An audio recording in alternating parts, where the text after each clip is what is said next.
Happy Crimson Tuesday! Nicholas Patton, Maximus, Kamen Pantsu. And you're early. Yes, you are early. I am also slightly early. The Deluxe Tux. Happy Crims Day, Artistic Ulysses. Happy Crims Day to one and all. We have another potential for Dan tonight. So fingers crossed we'll have some Dan tonight.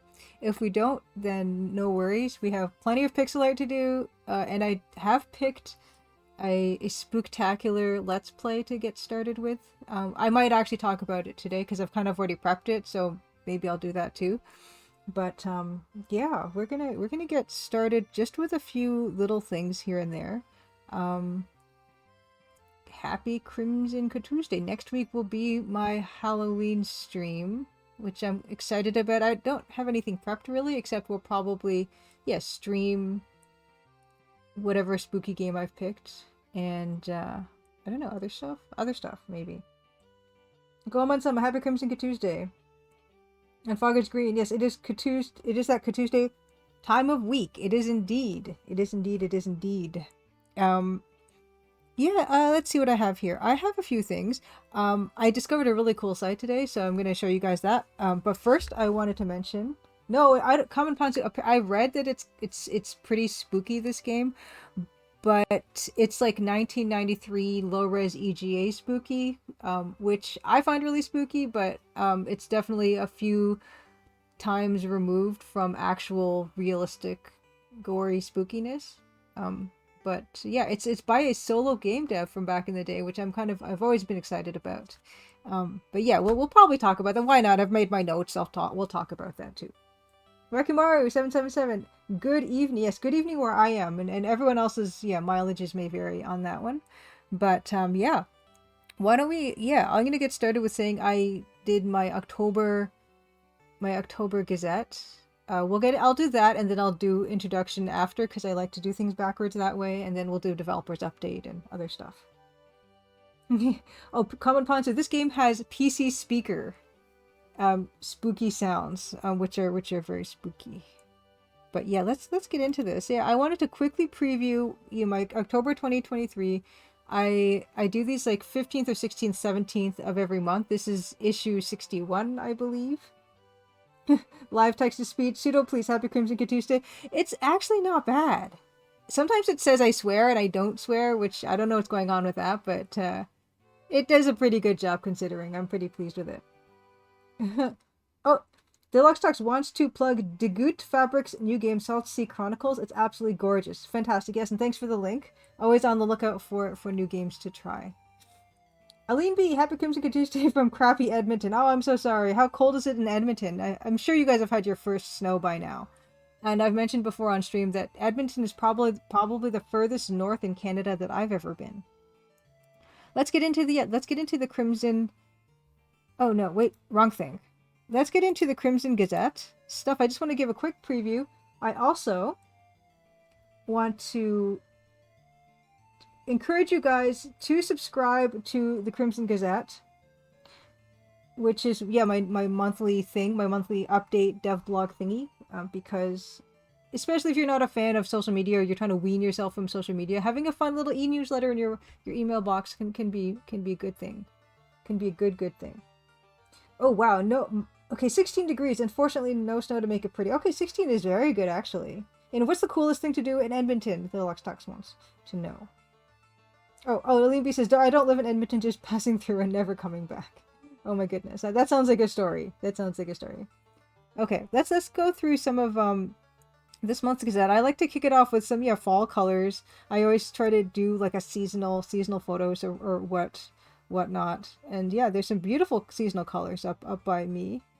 Well, not up, but it's like Toronto, Ontario. Of course, there is the bucket, the EGA bucket embroidered hat, which I'm very pleased with. The 6 colors on that hat have turned out rather well. Bucket hat, it's the bucket hat. Yeah, I got to wear it outside the other day.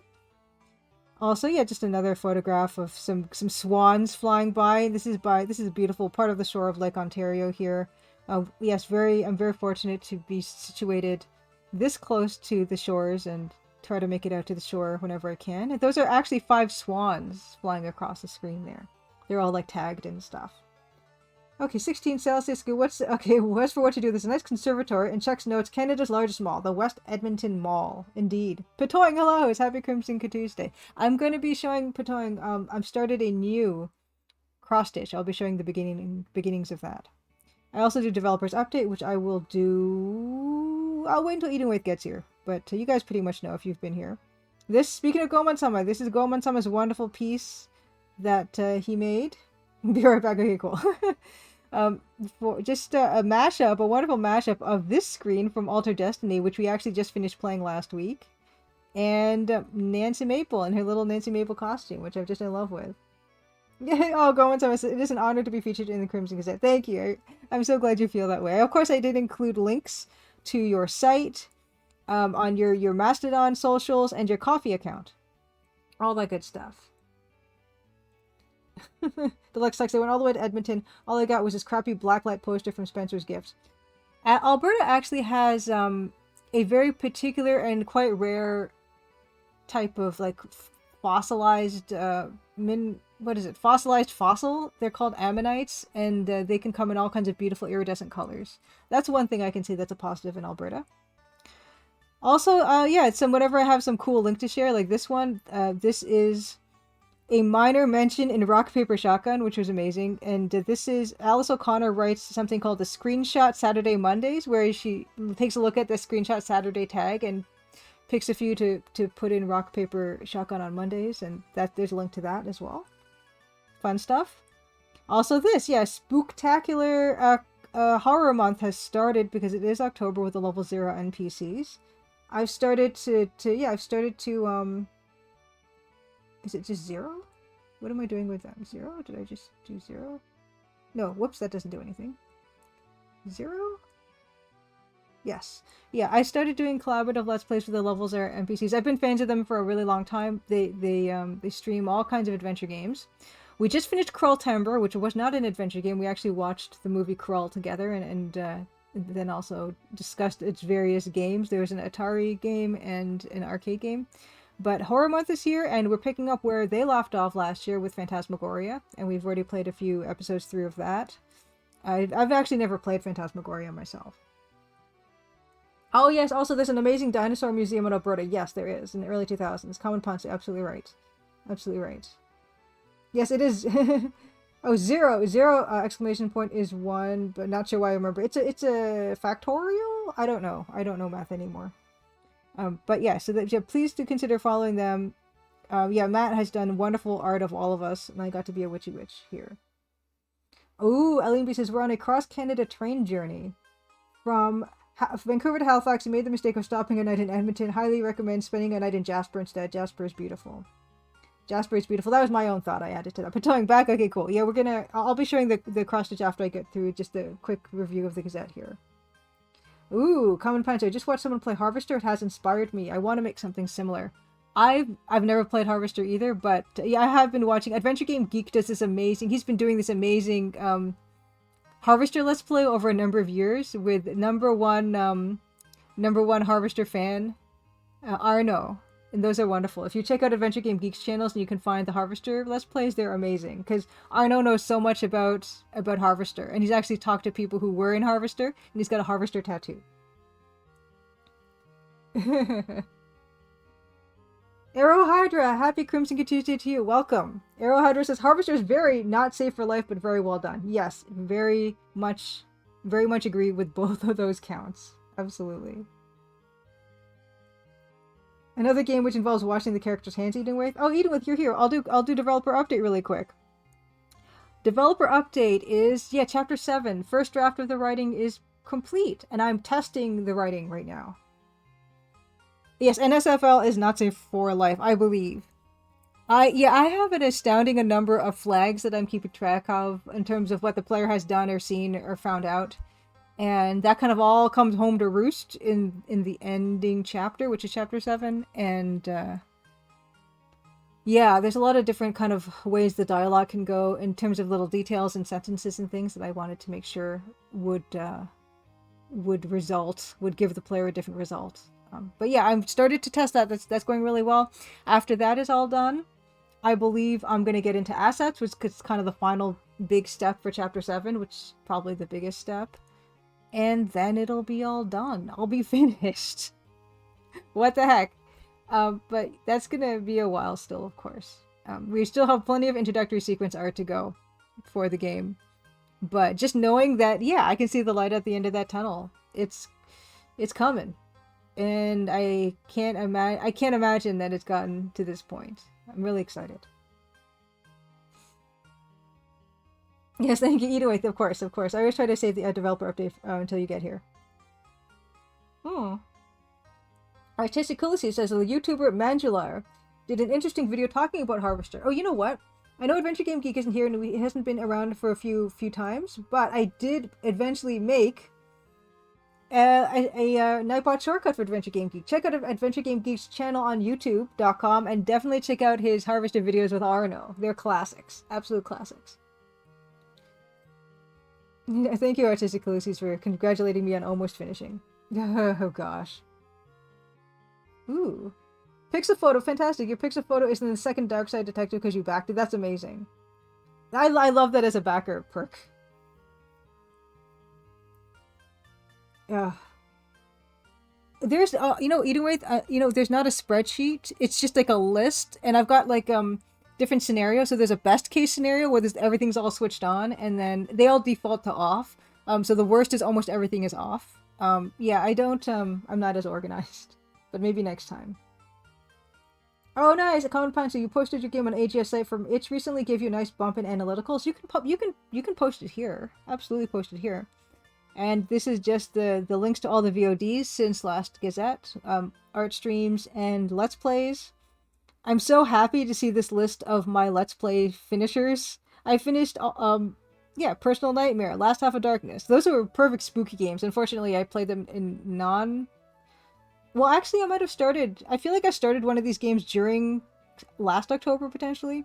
But yeah, played through Indiana Jones and Last Crusade, Rise of the Dragon, The Sorcerer's Appraisal, Mortville Manor, Legend of the Sword, Loom, and Altered Destiny, all in EGA, and I'm definitely just going to stick to that with this next one.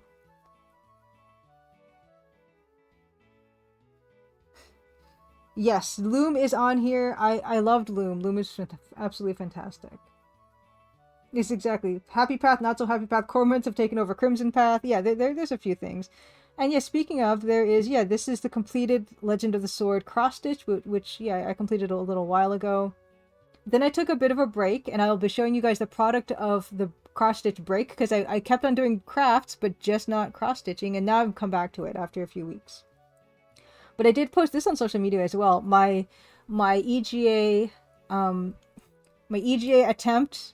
Ooh, wait, hold on. Okay, my attempt at the EGA palette with embroidery thread, including DMC numbers. This top two rows are what I currently am using. The bottom two rows are an alternate palette that I have from just leftover thread that I was kind of exploring. But I do like the brightness of the top palette more, I would say. Although looking at that EGA the middle two rows are actual EGA. Looking at this, I feel like my brown should be the darker brown than this lighter brown, actually. It's kind of hard to tell, but when you see them lined up like this, it's easier to kind of break everything down. And I do feel like the light green is the one I like the least. Eating With asks, how do you decide which of the threads to use or even try to determine which is the closest? Part of it is the absolute color as reflected here. But as you can see, what happens with the cross stitches, there's depth happening because of the cross stitching and gaps and everything, which also affects the overall sense of the color. If we were to blur this photo, then the resulting uniform colors wouldn't be the brightest areas, right? So there's a lot of, and different lighting conditions will make them look differently. Part of what I tried to do to match my EGA palette with the actual EGA palette was how these colors actually relate to each other. And what I like to look at for a guide is the dark green and the dark cyan. You can see how close they are in luminance. They almost blend together, basically. And every time I try to come up with those two colors in my palettes, I wanted to make them very close, that they almost look like they're blending. So that's one thing. The black and the dark blue also do that. They're almost as dark as each other. I use that as a guide as well when I pick my colors.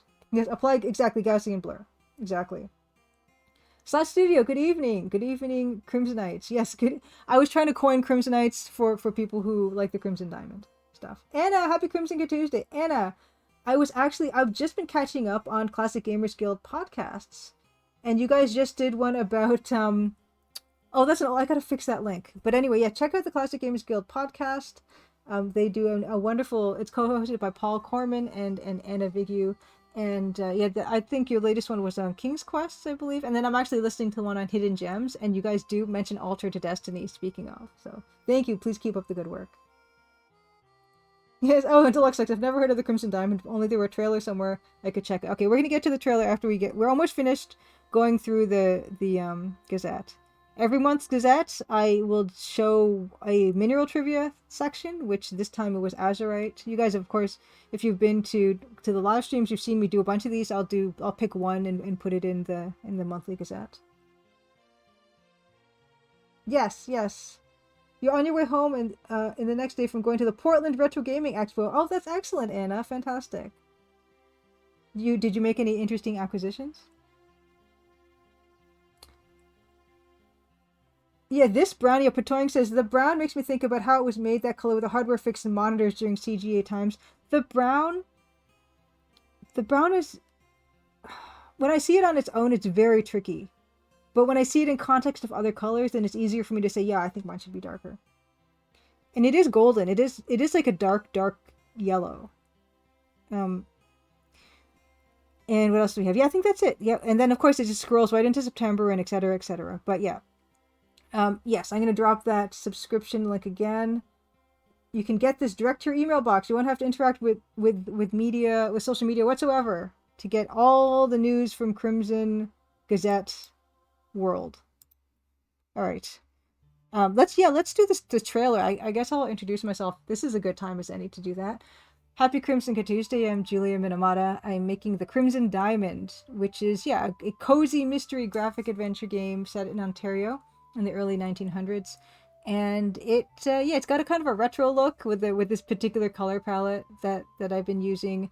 Dan Polakar is making the music for the game, and hopefully he'll be joining us tonight to make even more music for the game, or polish up tracks that I've already worked on. He's using a Roland MT32 from back in the day. The game will sound like old times. It is gonna look like old times, but hopefully it's not gonna play like old times. I've been trying really hard to make the game more approachable for people who are not used to Sierra games, particularly that particular style, and just easier to get through. Because I'm not good at these games. You guys have seen me stream all these adventure games, and I always resort to a walkthrough at the end of it because they're hard, A, and also B, I'm not as patient as some streamers, and C, I give up real easy. Oh no. Oh, interesting. So Potomac says on older monitors it looks like a poopy green yellow, and now it looks nice. That's quite nice. Oh, nice. Anna picked up a Panzer General 1 Torrance Passage Colonel's Bequest t-shirt and a Leisure Suit Larry Canvas Quest Tom pin. Fantastic. That sounds like an awesome haul. Awesome haul. The brown is the outcast of the EGA. Yeah, I remember seeing that article about what it was supposed to be had they just gone with the whatever the exact hex codes that they were using in terms of relative colors, and it was not the same brown. They actually purposely made it not that brown, which is very interesting. Okay, let's do the trailer, and then I'm going to catch up on chat, and then we're going to get into what I did for my craft time between the Legend of the Sword cross stitch and my new cross stitch. But yeah, let's play that. Let's play that. Turn off this music. Okay. Trailer time is now. Crimson, Ontario was once a prosperous, lively mining town.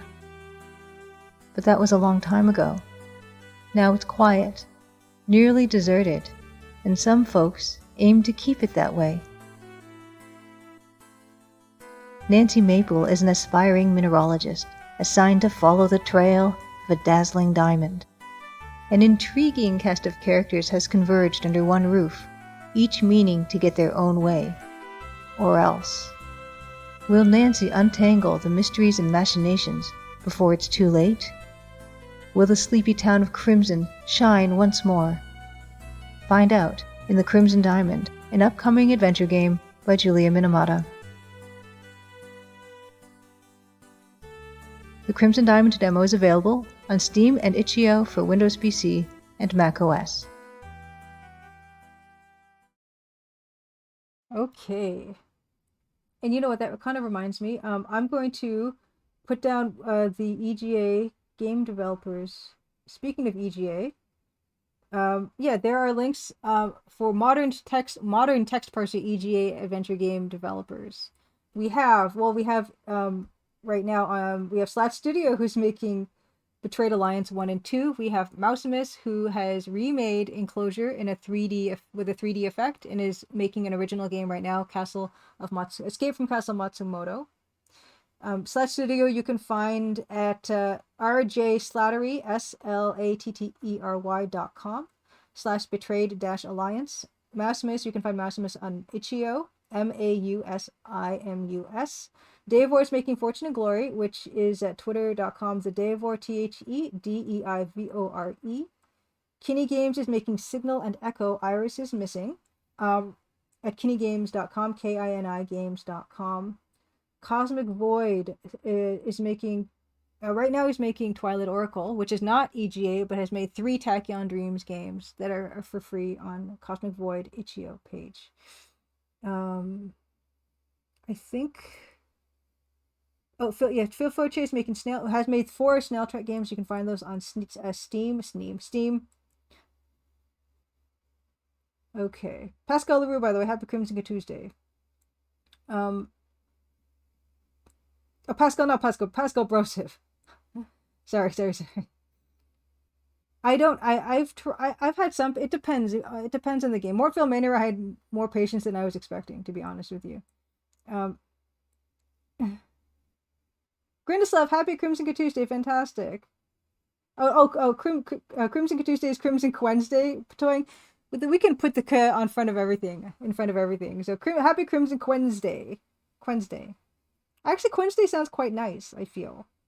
But Grindislav, of course, is Francisco Gonzalez, who is making Rosewater. And Francisco also streams Wild West Wednesdays at 1 p.m. Eastern. Grindislav, are you streaming tomorrow? And if so, what are you streaming? If you are, I'm assuming you're streaming animations, because I know that's kind of where you're at right now. It's Crimson Diamond. Free demo for book 2 is on Slat Studios web zone. Fantastic. What did I miss? Just catching up real quick. I think we're good. Okay. Correct. Okay, Grindislav is streaming tomorrow, 1 p.m. Eastern animations. Yes. I'm going to share what I've been working on, like crafts and stuff. And one of the things is this necklace. This is, amazingly enough, a ruby necklace. And I will show pictures of better photos, but I will take this off to show you guys. These are rubies. Now, they are not like translucent, beautiful gem quality rubies, because those would have cost, 10 times, 20 times, thousands of times more than I paid for these. But they're beautiful nonetheless, and they're not dyed or anything like that. They're just kind of milky red, I believe from India. And I did a kumihimo, kind of a cord braiding here for this as well. And then I just kind of strung them on a wire, just like this. And I'm going to show you some close-ups of what those look like. Oh, and also, Grindislav has a new website. Grindislav, do you want to drop your new website in the chat? Oh my gosh, I got to put the music on, and I got to get this necklace back on. But yeah, these are actual rubies, Mohs hardness of 9, corundum. Okay, here we are. I like to order. I love wearing like rocks and minerals. I like to look at them. I like to collect them in every aspect. But I have behind the Gazette. I have this. Yeah, this is what the necklace looks like. And in better lighting.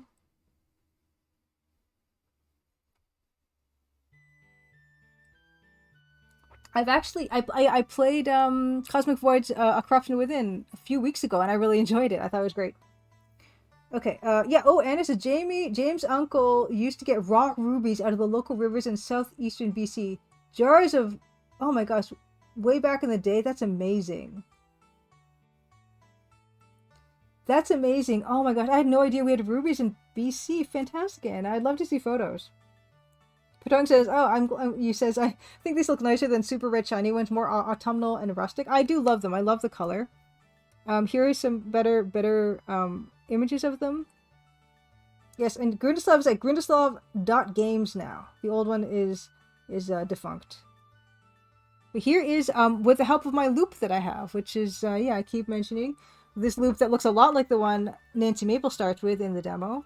This beautiful brass loop. With the aid of the loop, you can see better the beautiful colors you can in these rubies. You know, they're nowhere near perfect or, you know, gem quality, but I love them. They're really hefty feeling, actually. Oh, nice. Okay, Anna says we got all sorts of different gems. I will show you some photos later. It's pretty amazing. Yeah, I love the fact that you're also a big rock hound. Wonderful, wonderful, wonderful. Very enjoyable. I've had these for a while, but I just hadn't strung them on any type of a necklace. But I did get around to that while taking a cross-stitching break. And there we go. That's the whole thing. Professor Pangea, happy Crimson Katusi to you. Yes, hello, hello. Yeah, I love them. I do love them. And I think the whole strand was maybe $60, which is not cheap, but also you couldn't buy a single ruby, a gem quality ruby, for $60 of this size. Like, these are pretty big. I like how big they are. I like fantasy type of jewelry, like pirate's treasure jewelry almost. Yeah, this would be nice color material for a nice D20. Probably not very well weighted though. No, if you had them, you could probably get beautiful solid kinds of this. I mean, they're not going to be perfectly like uniformly weighted, but I saw this little documentary about curling stones, like, you know, the sport curling, and they actually use natural granite from a very particular island in Scotland. Those are not perfectly uniform because they're, you know, they're natural, but they're just as nearly as well as they could be, really. Pascal Broseph, these came, the hole is punched across, you know, the top there, you can see where they're being strung through.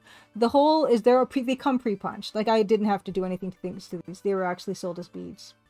But the holes are very small. That's why I had to use, like, a thin wire to string these on, because none of my cords would have been thin enough. Oh, you're wearing your curling t-shirt today. Nice, Deluxe Tux.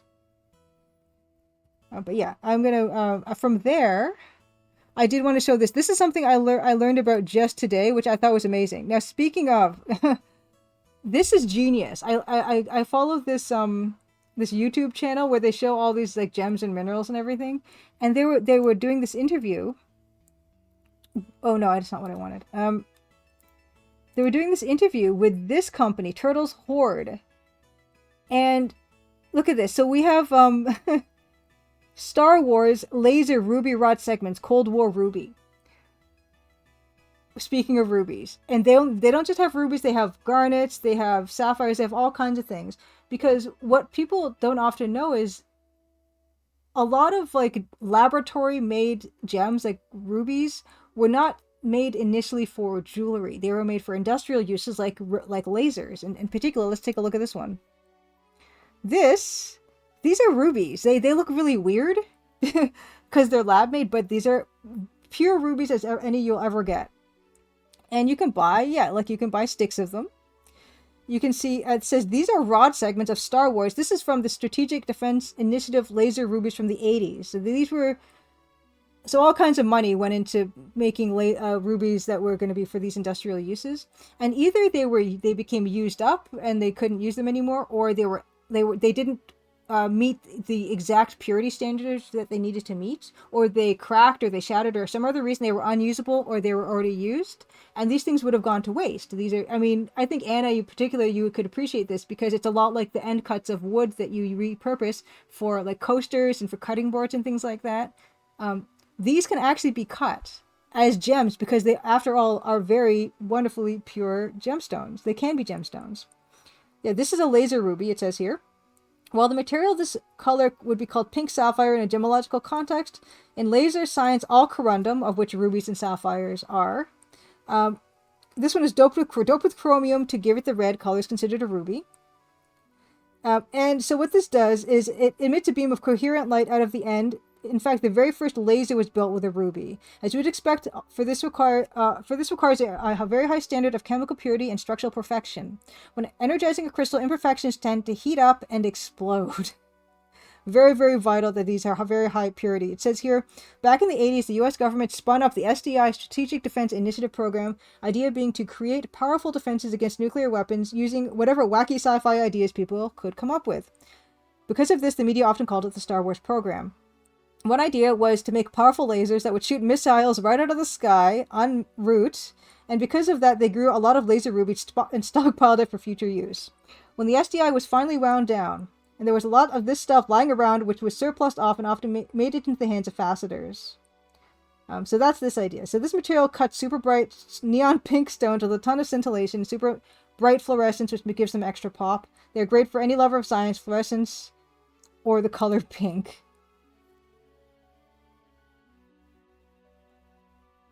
Oh wow, you got hooked to Olympic curling deluxe. Like, nice. Isn't that funny how being sick and having to watch something whatever's on can really affect what your tastes are.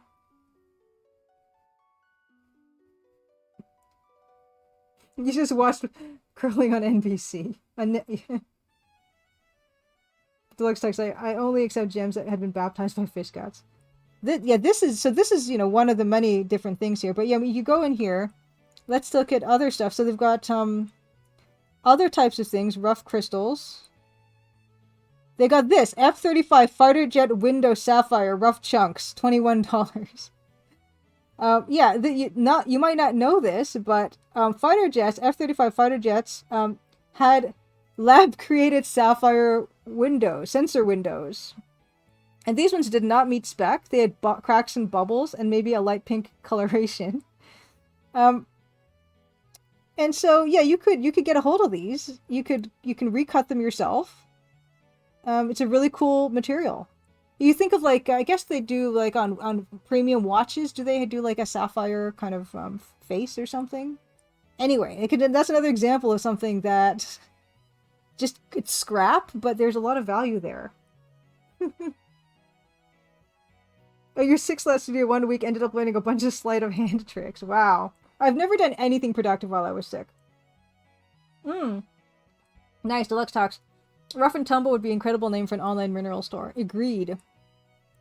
Let's look at other stuff here. They have... Oh, no, wait. Gemstones.com is the one that this is the video that I saw. Look at this. Look at the fluorescence that they have there. Check out gemstones.com. Their YouTube. I very much enjoy the videos on that YouTube. But yeah, let's look at other stuff. Like, look at this. Beautiful. They sell cut, and they also sell roughs as well. And the roughs kind of look like soap. The roughs are kind of interesting to look at on their own. Look at this. Optical sapphire wafers. Or you can just buy a cylinder. A giant cylinder sapphire. Wait, I don't know how much that would cost. Probably a lot.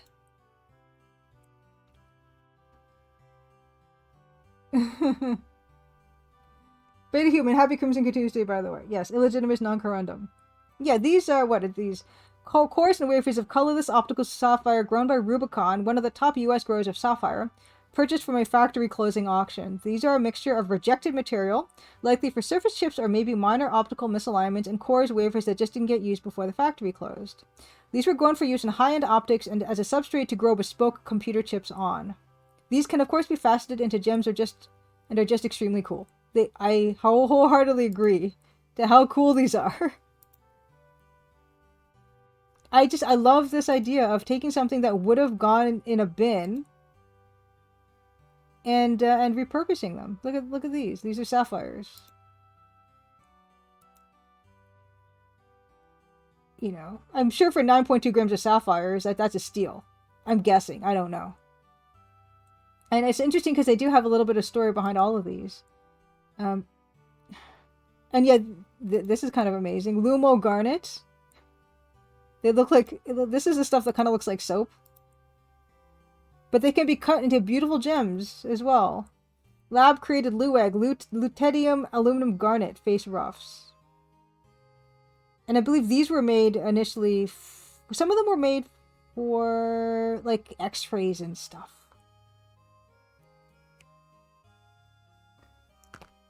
Did it say 365-degree view?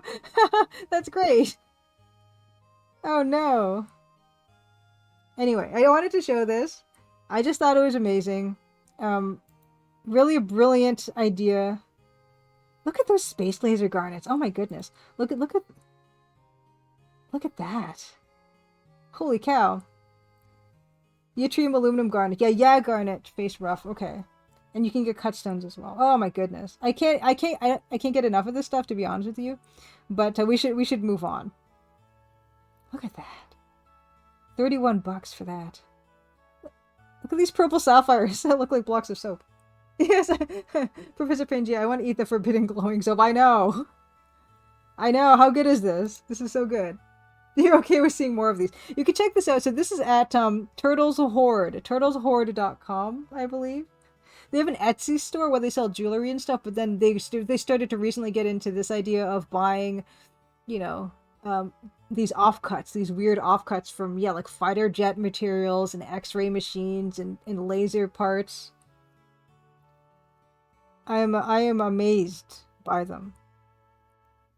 Whiskey sapphire, wow. Okay. And they do sell jewelry. They do cut stuff as well. Look at the green and red happening there. Kind of amazing. Kind of very amazing. Anyway, okay, we're gonna move on. We're gonna move on. Okay. But I enjoy that very much. Okay.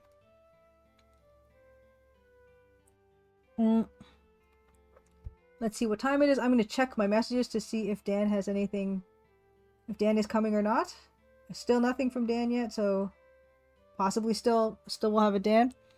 I guess what I'll do is, oh yeah, I wanted to show you guys the cross stitch that I'm going to be working on next. Okay, let's turn off. I'm going to show you what I have so far and I wonder if you can guess. And if you can't guess, I'll be showing you the answer. Okay. Here it is. Okay, yeah, it's a big mug, but I feel like there's some optical illusions happening. I mean, my hands are kind of small. It's a pretty big mug, but it's not the size of my head or anything like that. I mean, it will look that big though, because of tricks. Visual tricks. For Magpie, happy Crimson Tuesday. Okay, here we go. Anyone have any idea of what that might be the start of?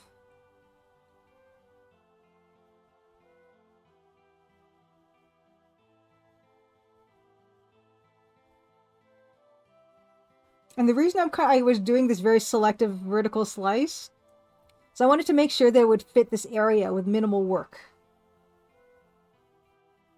When there's no gem in my mug. Conquest of Camelot? What? My next thing will be, I'll do it like a horizontal slice to make sure that it's all going to fit on there. I'm pretty sure that it will.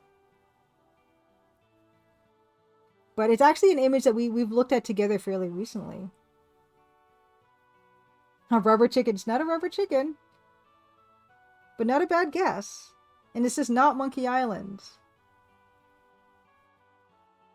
I think I even talked about this last week as something I wanted to do.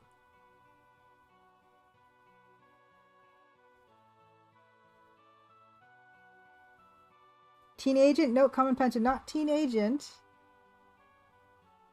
Alright, I'm gonna show the answer. It's something that had to be done.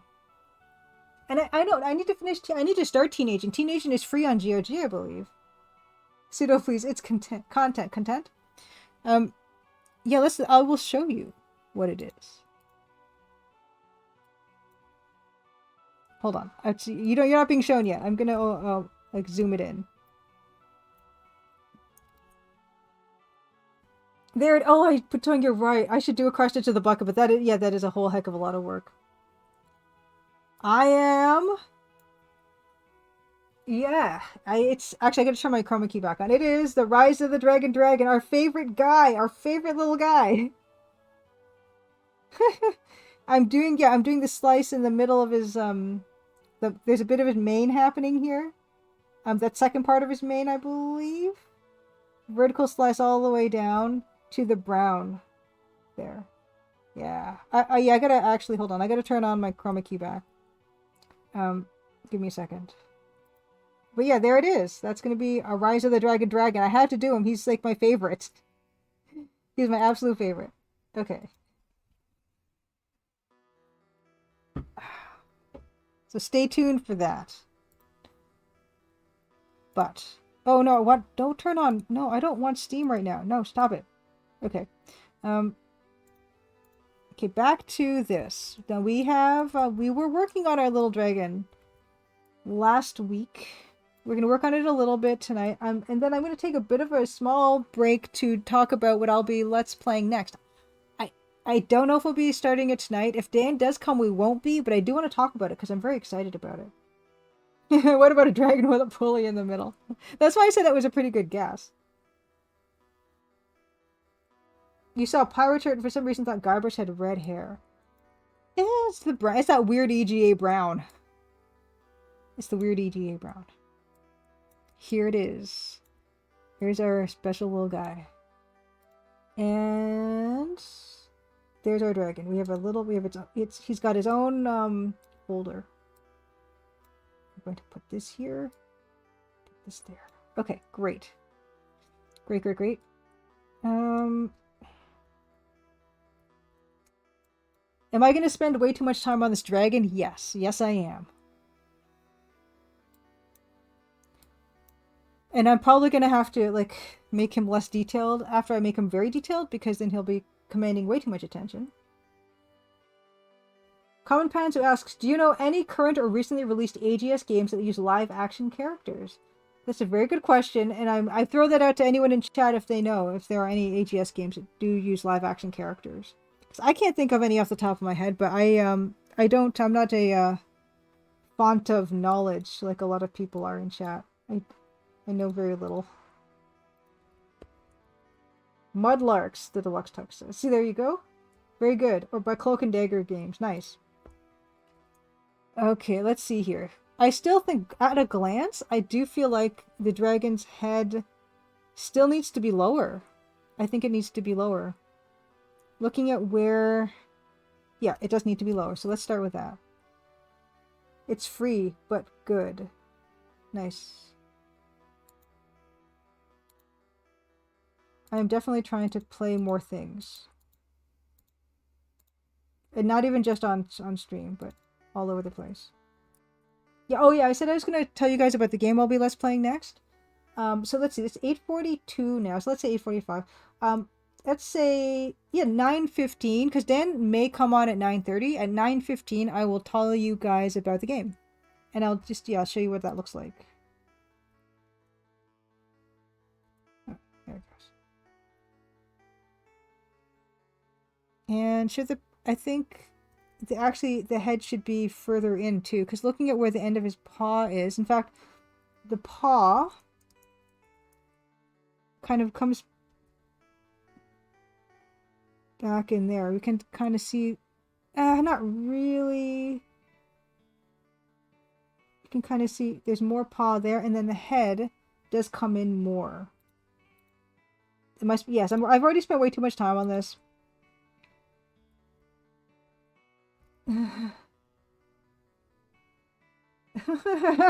Deluxe Tech says, it's already 9 years old. I am old. Oh, nice. Anna says, I'm going to have dinner and it's chicken and smashed potatoes. Smashed. Not mashed, smashed potatoes. Got to catch up on rocks and cross stitching. I'm looking forward to going home tomorrow. And have a wonderful time. Safe travels. Very safe travels. Coughs dust. Yeah, I agree. 2010 to 2020. It's a bit of a blur. Okay, baby potato smashed and broiled. Lovely. I love a potato. Yeah, this I think this already is helping me. I think that's probably where that's going to end up being. Yeah, have a wonderful time, Anna.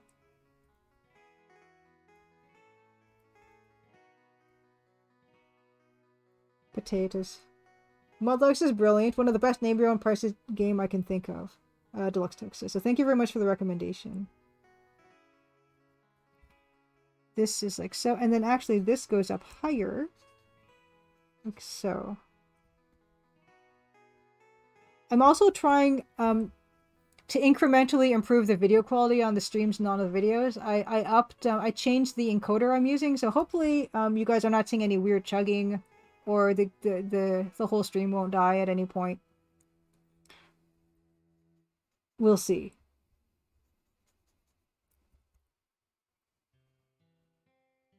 I have discovered that my body has now changed the way it handles alcohol.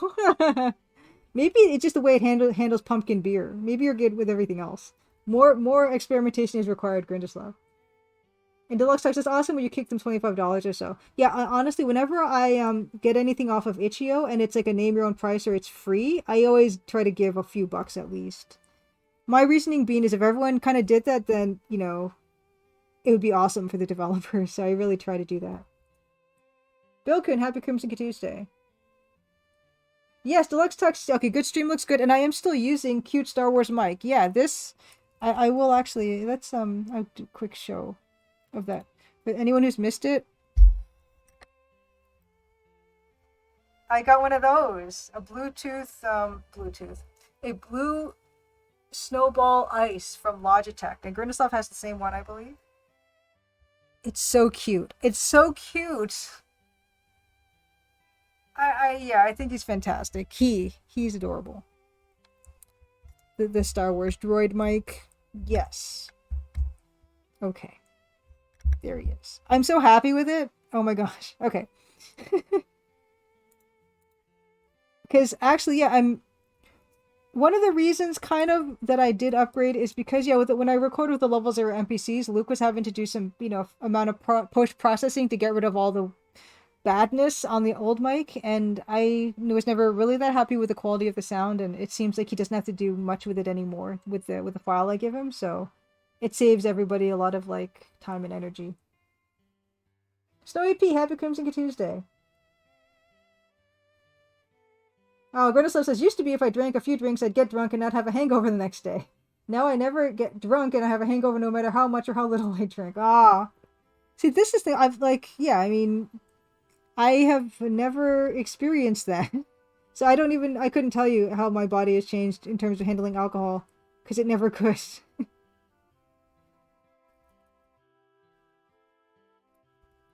Your liver? Yeah, check your liver. Maybe your liver, how's your liver doing there, Grindislav?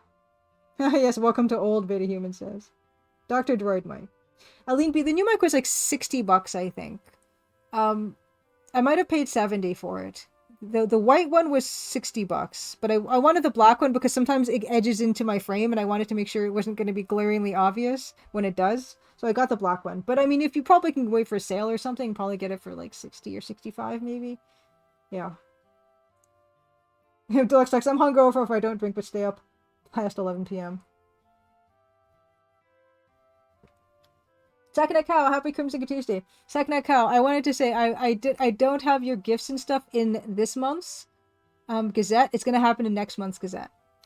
Goemon Sama's piece was in this month's Gazette. Goemon Sama's like art thing happened earlier in the month, and I kind of I wanted to make sure that we could have like a bunch of your gifts in the next one. So I wanted to make sure. I was glad you're here because I did want to say that I'm sorry that it didn't make it into this month's. Go eating with. Unfortunately, you've never been inebriated. It does not sound like a good time to you. Well, I wouldn't say eating with. I'm not going to really take any credit for that because I just other things happen to me before I can get to that point. because I I don't think I have the enzyme to metabolize alcohol, and also I have just a generally low blood pressure, and like I'm not a big person and I'm a woman, and lots of reasons why I just can't deal with it at all. And I will just get nauseous before I can take in enough alcohol for anything else. So it's never been anything I can actually physically do. And I don't feel like I've really missed anything. If there's a green mic, perhaps a chroma key would hide it. Not bad eating with. I could get like green paint or something. Adrian Bauer, Happy Crimson Tuesday, asks, you ever wonder if the universe exists in a bucket? And I think it could. I mean, metaphorically speaking, we could say that it does. Yeah, the head is definitely rearing better for me now, and I think this can have more that way. Nicholas Patton asks, a question. If you're gonna make a fantasy-based game in the future, what kind would be most interesting to do? Fantasy game, fantasy future game. Fantasy future. I've always really liked that idea of having like technology but having it be biological technology. It's kind of gross and weird but kind of really cool because I feel like so many of these like biological processes are very energy efficient. And I think that would be really cool to see a world where, yeah, like cars and stuff or what means of transportation would be like weird like biomechanical things, and it wouldn't be a great place because it makes everyone kind of squeamish, but I kind of like that about it, that idea. It's super bizarre. Yeah, like Neon Tunnel, like biomechanical, like yeah, Geigery, but it doesn't have to look creepy like that. It could just, I don't know, it doesn't even have to be animal based. It could be plant based stuff too, where we kind of harness the properties, the biological properties of like living things in a scientific way that would be super like low impact and energy efficient. Oh, Psychonica asks, what is the Gazette? Is that on the website somewhere? Yes, it's in the dev blog section, Psychonica. What I can do is I can show you. There is a sub shortcut. Oh shoot, that didn't do anything. Here it is. So if you follow that link, you can there's like a page that you can input your email and everything. And there's a sample Gazette as well. There, this the 61st issue. Just to Jeffy, by the way. Happy Crimson Tuesday. Bucket first. It's the bucket first. And I'm actually going to quickly just turn that one on again and show you guys what the Gazette was again like. This is what it looks like. So there's a dev blog link on my site that kind of has everything on it. And I do this every month. Photos of that month that I've taken. Also, whatever art and fun stuff has happened. So this is this month's. News bits. So this was like a quick little rock, paper, shotgun mention that was really cool. And with links and everything. It's horror month now, so I talked a little bit about horror month with the level 0 NPCs and their Phantasmagoria Let's Play. Yes, of course, there's some kind of ad type things, but they're me. With my Fourth Wall store, Society 6 store, my Patreon links, the links to all the VODs, the videos that have happened between the last Gazette and this Gazette, playlists of all the Let's Plays, Craft Corner, which is this month was the completed Legend of the Sword cross stitch with the side by side. Like the one on the left is the real cross stitch. The one on the right is the screen display version of that cross stitch that I took right from the game. And it always ends with a rock fact. I mentioned briefly about a rock from my collection or other cool rock facts that I found. I almost feel like next month the November Gazette is going to have that Turtles Horde site that we just looked at together, which was like offcuts of industrial rubies and sapphires that have been cut into gems, which is kind of amazing. And that's pretty much it. That's what I do every month. I've been doing it for 61 months. So if you keep just scrolling here, this is going to take you through 61 editions of this, where I basically keep with that same format every time.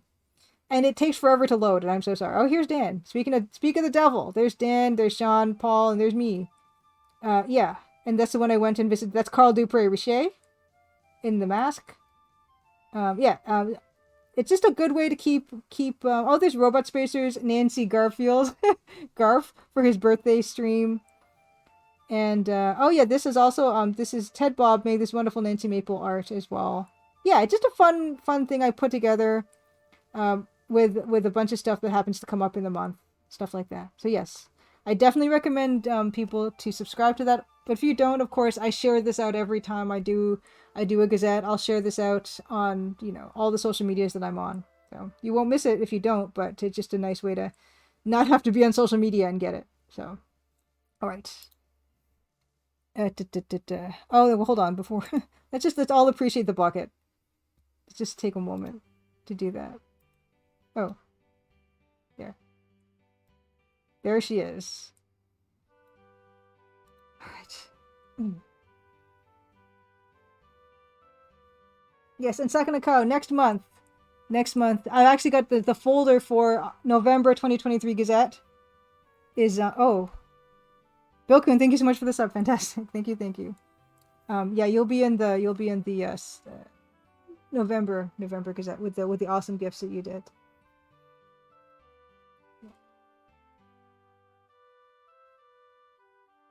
Yes, the photosynthesis reveal, exactly, Neontoto. Deluxe Tux, our dance status is very strong. Like, we have like an 75 to 80% chance of a Dan tonight. Dan sighting. Yes, Common Punch. I did go outside to touch grass. I did. Yeah, Common Punch. I made it specifically to look like a 90s webpage. So much on a single page. I kind of did it on purpose.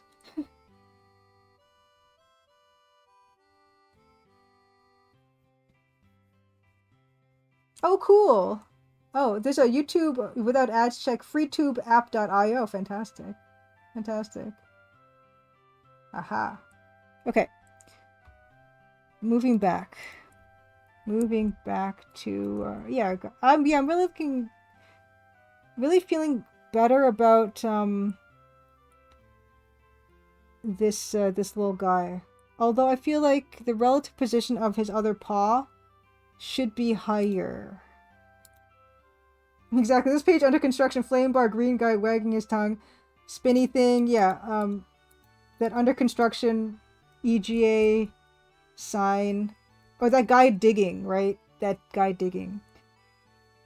Yeah, spinning logo. Yeah, I didn't go that far, but yeah.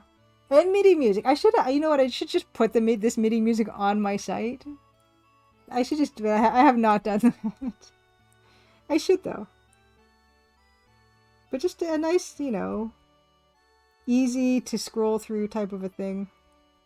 It would roll.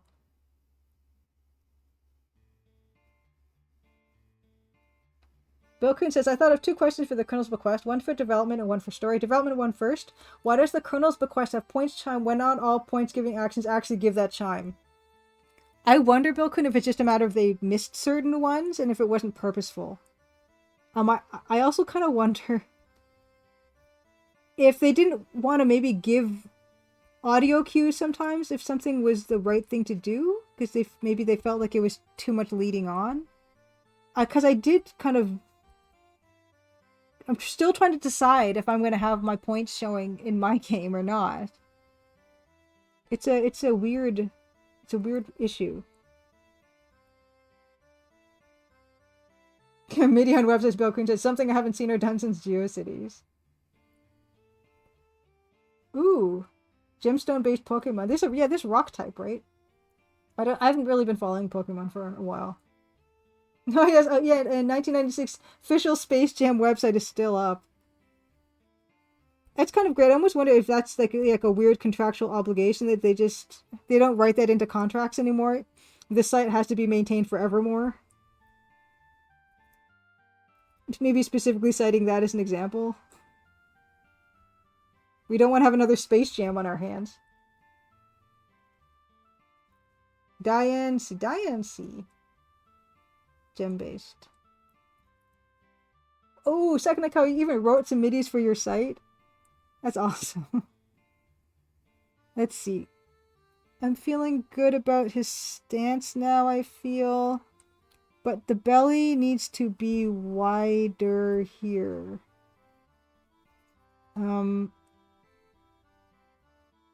want more flare. Have I made it? This actually has to come up higher, doesn't it? The belly part? That's just be more.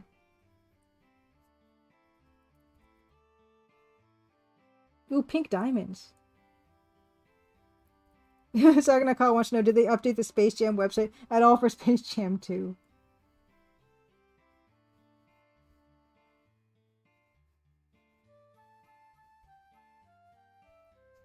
I have not seen any of the Space Jams. Oh, and this actually... This is just green. Here, let's see.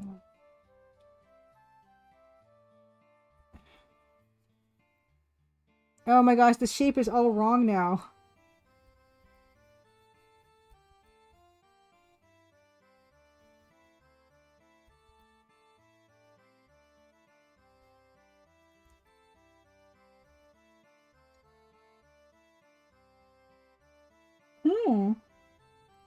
Well, Common Python says the original Independence Day film website was filled with nothing but pictures of the film was the first site I visited. I can't remember what the first site I visited was.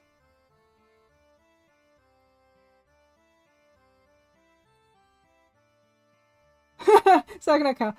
Oh, hold on. Deluxe Tech says they did not update the website for Space Jam 2. How can you have not seen Space Jam? It's been almost 30 years.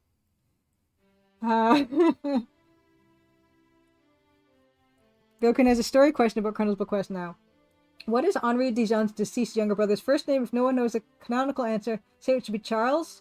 Classic gentlemanly French given name. Henri and Charles? Charles, maybe. Oh, eating with, you only got to Space Jam 6 years ago. I'm not doing so bad then.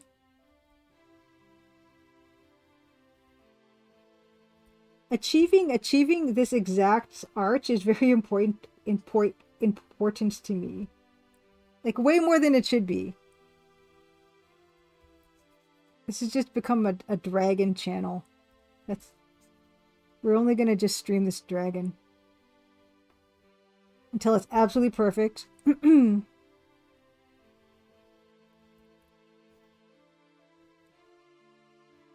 Oh, I thought Looney Tunes was spelled with an E, Deluxe Tux. Oh, nice. I can call you out of the theater, Space Jam.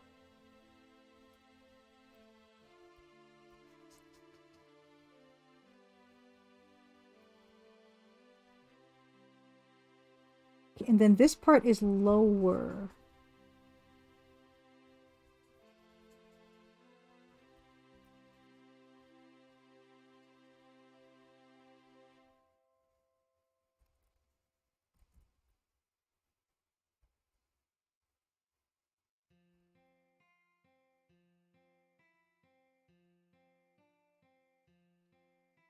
I saw some like art for a Space Jam game, but I don't know if that was a new game or just like concept stuff. Wasn't Cast Pixel doing that Space Jam stuff?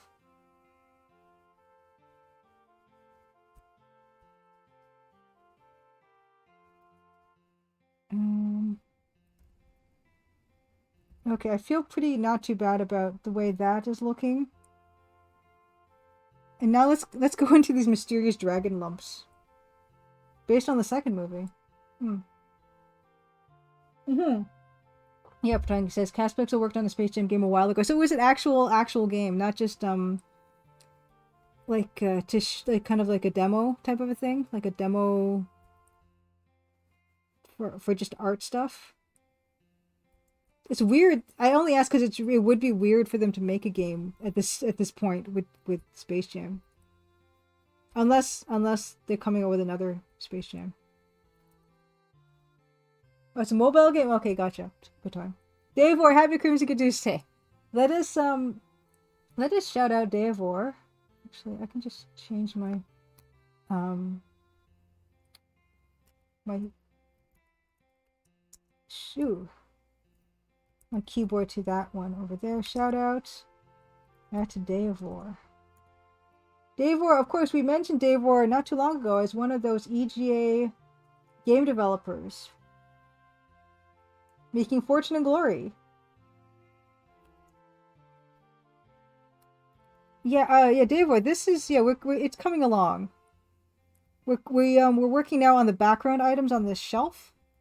And this dragon is where we're going to stop for a while yet, because I cannot not work on this dragon. He's my favorite. And I'm just now trying to figure out what is going on in a lot of this, because it's kind of hard to tell.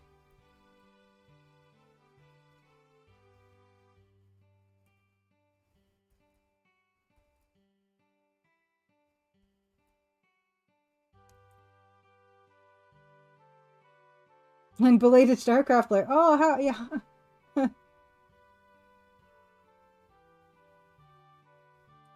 We're playing StarCraft as well? Oh, man, just a Jeffrey, you still have a copy of the Space Jam game for PC. There is a game, so there is a game.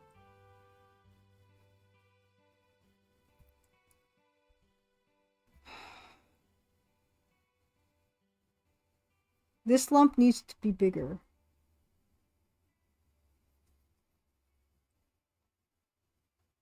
Yeah, the deluxe box. I'm looking forward to a year of just dragon streams. The entire country of China will adjust their annual calendar to accommodate. Every year's Year of the Dragon.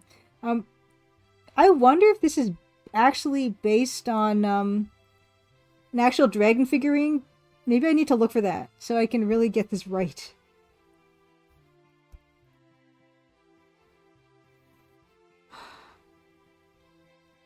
Yes, Aline B. Yes, I do have the VGA version right here too. I'm kind of looking at it as well. But both of them are kind of not clear in different ways, you know?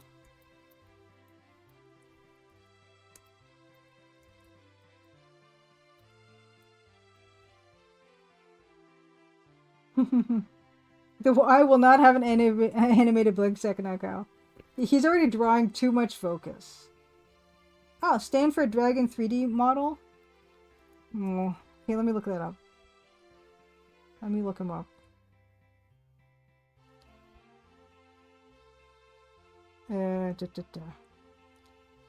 Stanford Dragon 3D model. Oh, are you serious? 2024's Year of the Dragon?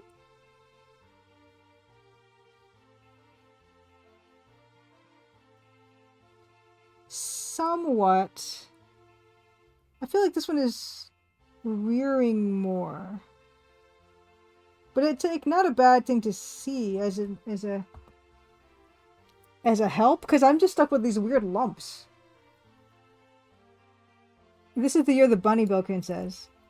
Yeah, because I did for my mom, I did like a birthday / Chinese zodiac sign thing, and it was the year of the rabbit this year. Ooh, I'm gonna have fun doing dragon. What is going on here? It doesn't really have to make sense. I realize this. Oh, you're born in the year of the dragon. Nice, Lex Tux.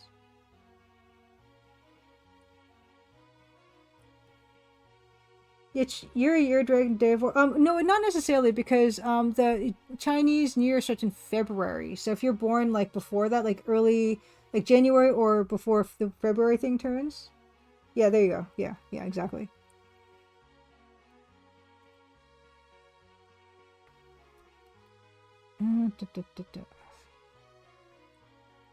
Tail end of the dragon, so to speak. Nice.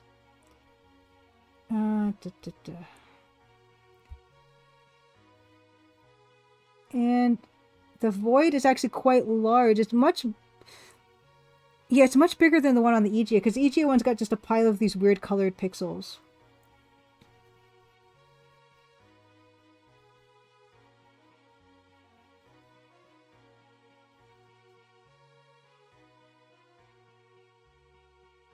Yep.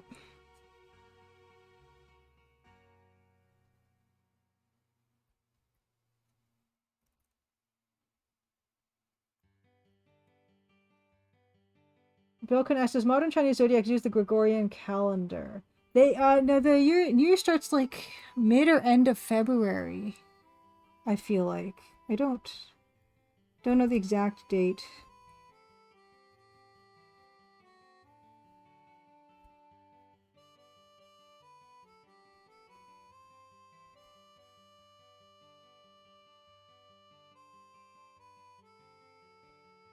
Um,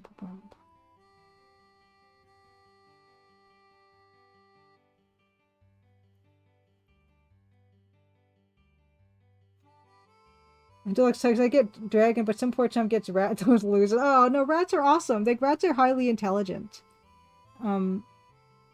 creatures, and probably like resourceful as well.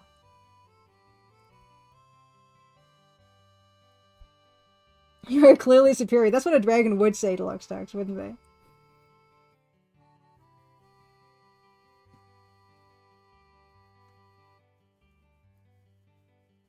Dave versus wifey is Year of the Snake. Think it'd make her better at social deduction games. Snake. Are snakes known for being good at social deduction?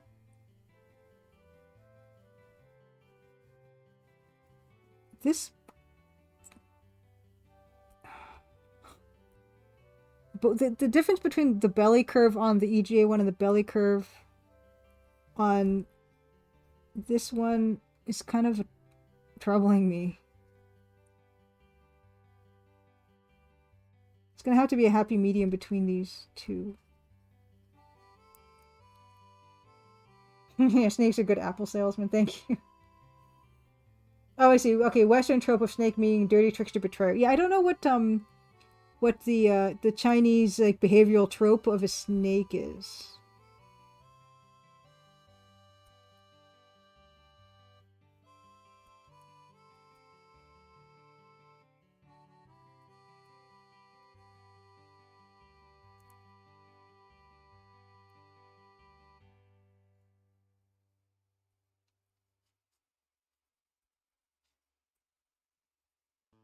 Ooh.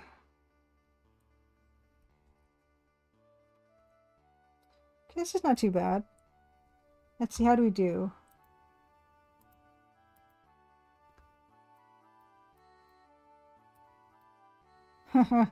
Very small amounts of progress.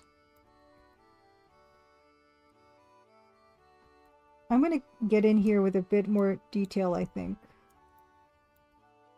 So I can feel better about the amount of progress I've made.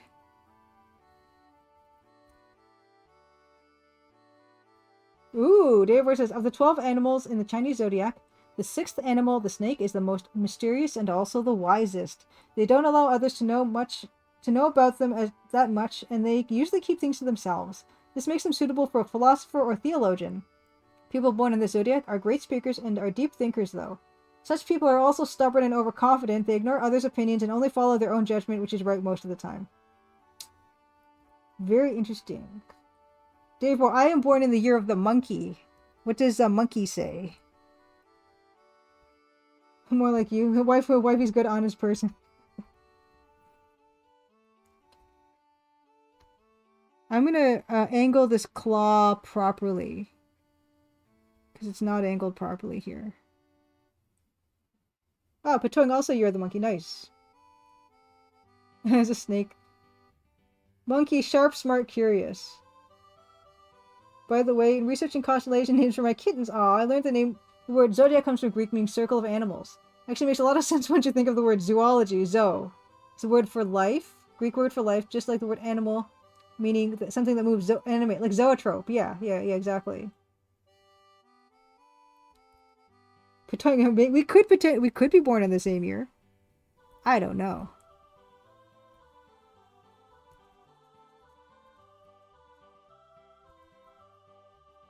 Let's get this right. The claws kind of do that instead. They kind of do that. Yes, life story, zoetrope. Dave says, people born in the year of the monkey, the 9th Chinese zodiac, are well-rounded and fun, they will be the sun in a cloudy day. I don't know about that. In addition, they are intelligent and witty. Also, just like the rat, they are deep thinkers.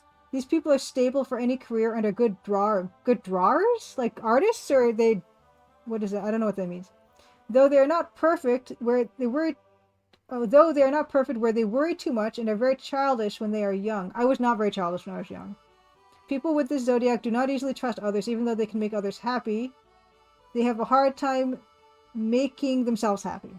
Interesting. Interesting. I'm not the sun on a cloudy day, first of all. That's not... No. I don't think so. And I was like pretty mature kid, probably, in certain ways. But, you know, I mean, just with anything else, those things, you know, were pretty easy to say, okay, well, that's me, and etc.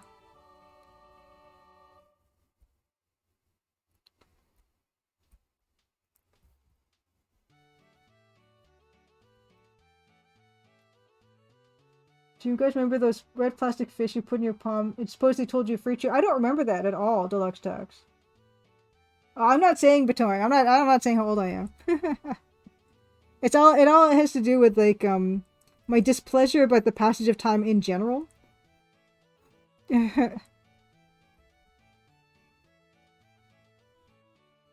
There's nothing about the passage of time that I'm fond of.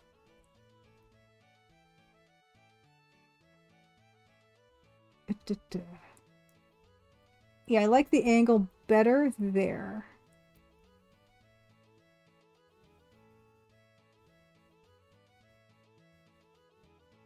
Ooh, monkey lucky colors are supposedly white, blue, and gold. I don't know if I care for those colors. But maybe I've been avoiding them, and maybe that's my problem. And yeah, Neon told me right, growing older is better than the alternative. No, absolutely. Absolutely. I am glad to grow older.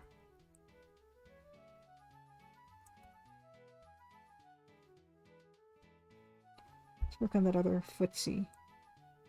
I will never say no to that, but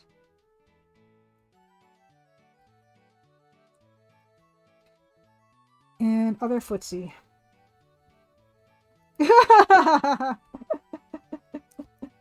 As I said, I'm not saying Vittori, and I'm not 19. That's for sure. Oh my goodness, this is good stuff. It's about it's 9:16 actually, so I'm actually gonna. I want to finish a bit more of this dragon foot, and then we're gonna get into the game that I'm gonna be let's playing. I'll do a quick intro about that. And let's see, let's double check on Dan. Dan hasn't said anything, which means Dan might be coming, after all. Let's see here.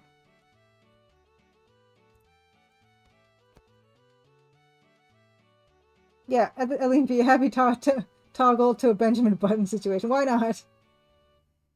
Our Brooklyn, happy Crimson Tuesday. Oh, nice to see you. How is your game dev coming along? Another fellow game dev. Let's do this.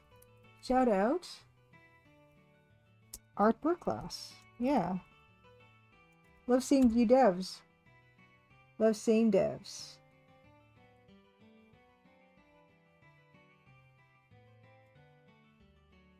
And no, Goman Sama, EGA pixels are for everybody.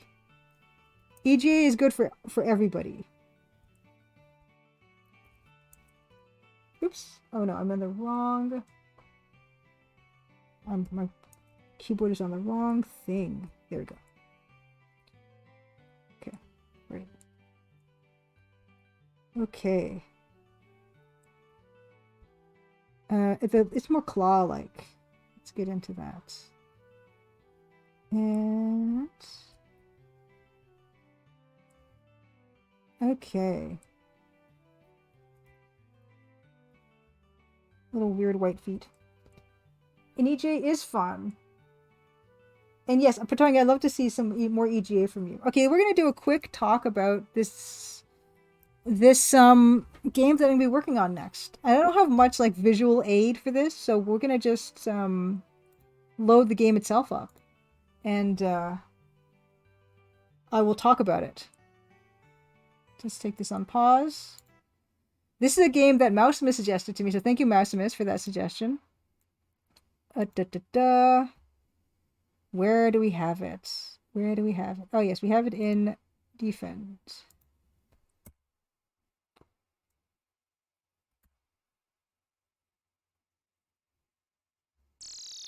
Oh, shoot. I'm so sorry. It's probably really painfully loud. There. Okay, it's less loud. It's less loud.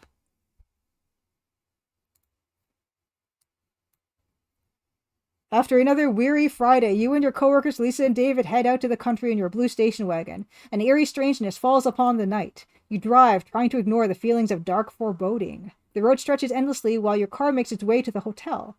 Up the road, a car speeds in your direction. The car looms closer and closer. With few yards to go, the car swerves into your lane. Its light shines blindingly. You turn the car sharply to the left, hoping to avoid the inevitable. The sound of compressing metal resounds deafeningly. Smoke wakens you. Your car hit a tree at the side of the road. The other car is nowhere to be seen. With David hurt and Lisa in shock, you brave the night in search of help. Dark Convergence. Dark Convergence. It's not Enclosure, it is Dark Convergence. Now, we're going to talk about this. I'm not going to probably really play it right now. Ooh, wow, he's got a bit of a pause when he stops. Oh, wow. How do I stop him? Stop. Stop. Oh, gee. How did I stop him last time? Wow. Okay, wait. Can I click? Oh, no. No, no, no. Oh, my gosh. Okay. Why don't we just leave it here for now, and I will talk about this game. Maximus says this game is written in BASIC. Now, Art Booklet says, I'm making good progress on my art tool to the point I've begun making the UI graphics for the tool in the tool. That's pretty funny. Today I'm recording gameplay and editing it into a new Steam trailer. I will also use it for devlogs for YouTube. Sometimes something I've wanted to do since before summer. Congratulations. That's a really big step. Congratulations. Okay. Let's talk about this. Dark Convergence. Made in 1993. There's actually a sequel called Dark Convergence 2. This is by Jeff Kintz. Kintz. And I actually have some links for Jeff. There he is. There is his Moby Games page. He's worked on like 10 games. And I think they're all solo ventures. And there's a biography you can find on the Web Archive, his website. And it goes more into detail about how he came into programming and the chronology of his games. Goldman Sam, I hope the Crimson Diamond starts with a screen where if you go left, you immediately die. Unfortunately, that hasn't happened yet, but I could always add that in. But yeah, I love the fact Jeff Kintz, 1993, solo game dev, born in Illinois, 1973, was very influenced by Ultima series, especially Ultima 2. There is a game called Below the Root, which was also suggested to me by one of you folks. That was a Wyndham classic game, and Jeff said that he was also very much inspired by this. He made his first game in 1990 called Beyond. And this game was inspired, of course, by Sierra Games, that format, and apparently was his most successful game. He also had a couple of games published by Soft Disk. There was an EGA RPG called Vorterra, Vorterra. And Moby Games lists his last game, release game as Savage Future in 1999. This game apparently is very gory and has PC speaker sound. Yes, RIP Hugo. Scantron, happy Crimson Tuesday. And I have just died because I couldn't control the way that I walked. And I don't know how to... Oh, do I wish to restart or load? Restart. There we go. Here it is. I don't know if... He doesn't live here anymore. As of 1999, he lived in Texas. That may have changed. Dark Convergence 2 is the hideous Trigoli. And you can get manuals as well. And my character has become Wolf Chow. Okay. I'm not sure how to make him stop walking when he gets started. That's going to be a problem. He doesn't... It's not the Sierra tapping movement. Oh, you know what? I should change my tag to Dark Convergence just for now. Although I'm not really. I just want to see if there is one. First of all, Dark Convergence. Oh, there is. There's no followers. Done. Okay. This is the game we'll be let's playing. You know what? I should have checked before I announced it. I should have checked if there was a walkthrough. Oh no, you missed Lost and missed the Deluxe Talks. Well, we just have started talking about this game, which I will be playing next. Apparently, it's very scary and very gory. I can look. Dark forms crawl in the shadows of the withered trees around you. The road continues to the left and right. To the left, a low growling can be heard. Well, we know what that is now. Oil, and other fluids drip from the wreck that was once your car. Look, oil. Your command is not understood by this program. Try rephrasing your command or attempt something else. I wish that was kind of written in a more, like a less fourth wall breaking way. Yes, this game very dark. I don't know how to control him.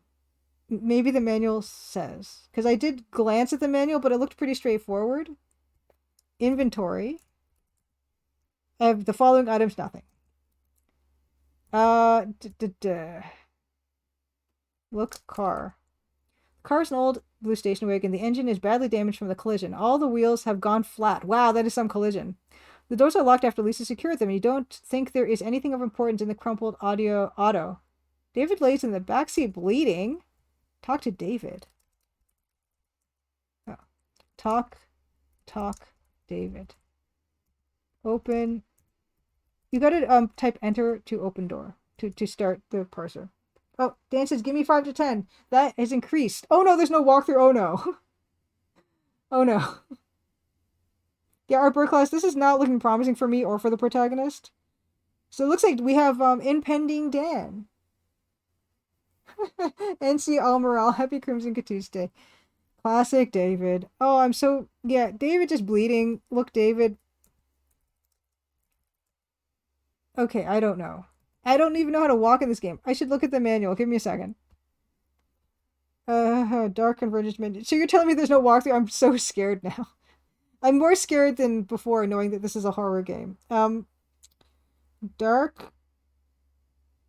It did say in the manual when I did skim it that if you have any need for a hint, you can mail him with a self-addressed stamp envelope and he will send you back like a response. But that was back when he lived in Texas. I don't know where he lives now. Oh no. I should have checked if there was a walkthrough manual. How do I walk in this game? Where's Lisa? Is she in the front seat? Look, Lisa. Look, I don't know. Look in car? No. How did I even see David?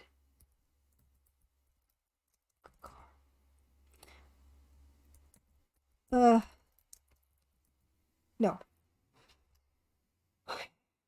Okay. Okay, game. Okay, here we go. Instructions. Move yourself around using the cursor corresponding direction that's printed on the key. Hit the space bar, press the enter key. Oh, okay, so I gotta stop him. Oh, I can stop him by opening up the text parser. Okay, I gotta stop him by opening up the text parser. Okay. Okay. Okay.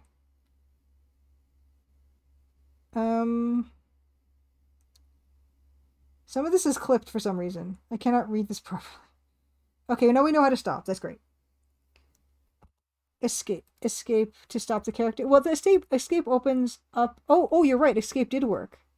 How do you like that? Okay. Okay. 5 on... I don't have a...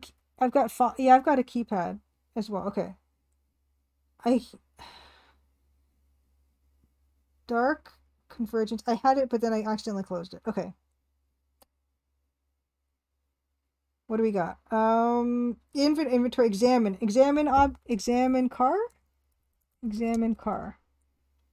Okay, I did that. Examine David. There's nothing of interest in that. Okay. We can save, we can take or get, we can drop or quit for the most part.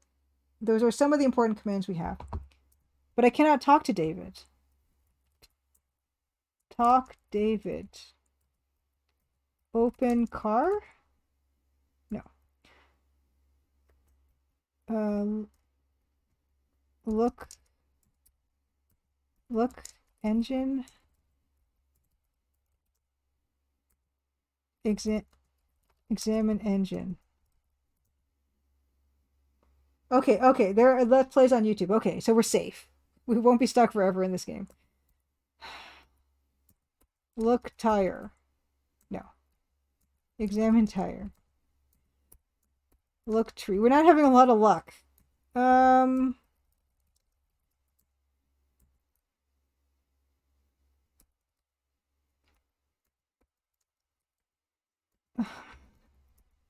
Get car? Okay, get car. Yes, I look tired. 2 tired. 4 tired. Okay, what do we got? Dark forms. Trees, road. Fluid. Look. Examine forms. Nope. Examine road.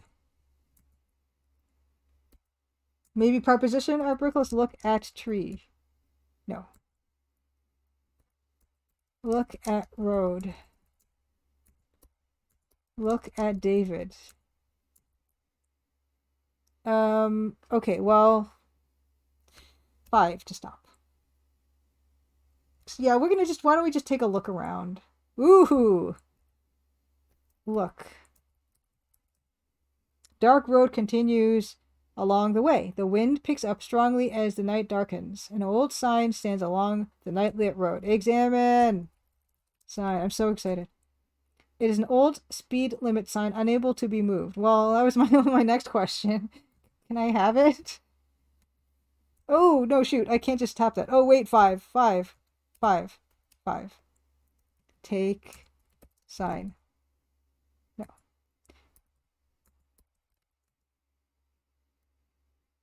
Can I cross? Can I go across the street? No, I cannot.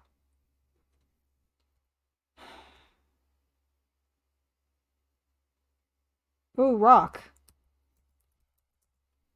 The desolate road continues. Horrid shapes appear in the dark of the trees. The figures appear to be getting closer. Movement can be heard as underlying grass and leaves are trampled by unseen feet.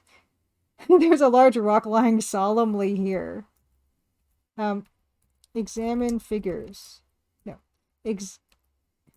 Examine rock.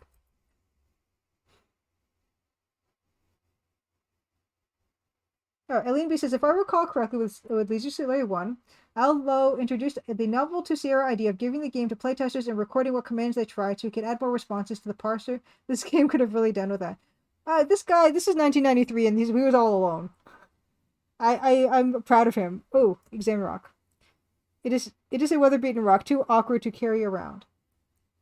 Yeah, you're right. See, the Deluxe Sucks makes a good point. If I tried to cross the street in a Sierra game, we would have been toast. Push rock. Flip rock. Examine rock. The Crimson Diamond has a parser log that you can toggle on in the menu, and it will record. It will record responses that the player enters that are not in the parser dictionary. Grunge rock. We did like it. We loved it. Look. An old dilapidated house sits lazily along the road. Its windows are broken and paint has been stripped by the elements. The discarded entrance door beckons you to enter. The dark shadows in the woods get closer with every movement.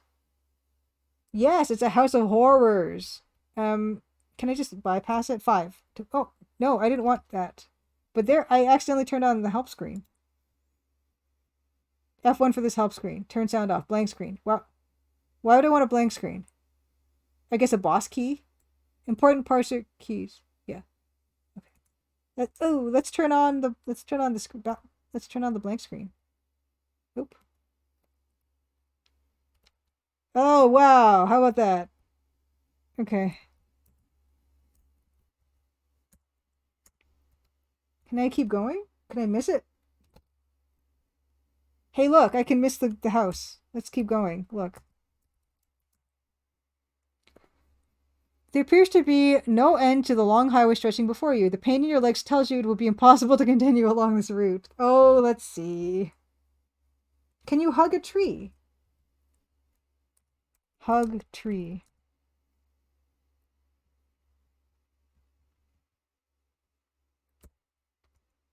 No, but I'm going to continue till I die.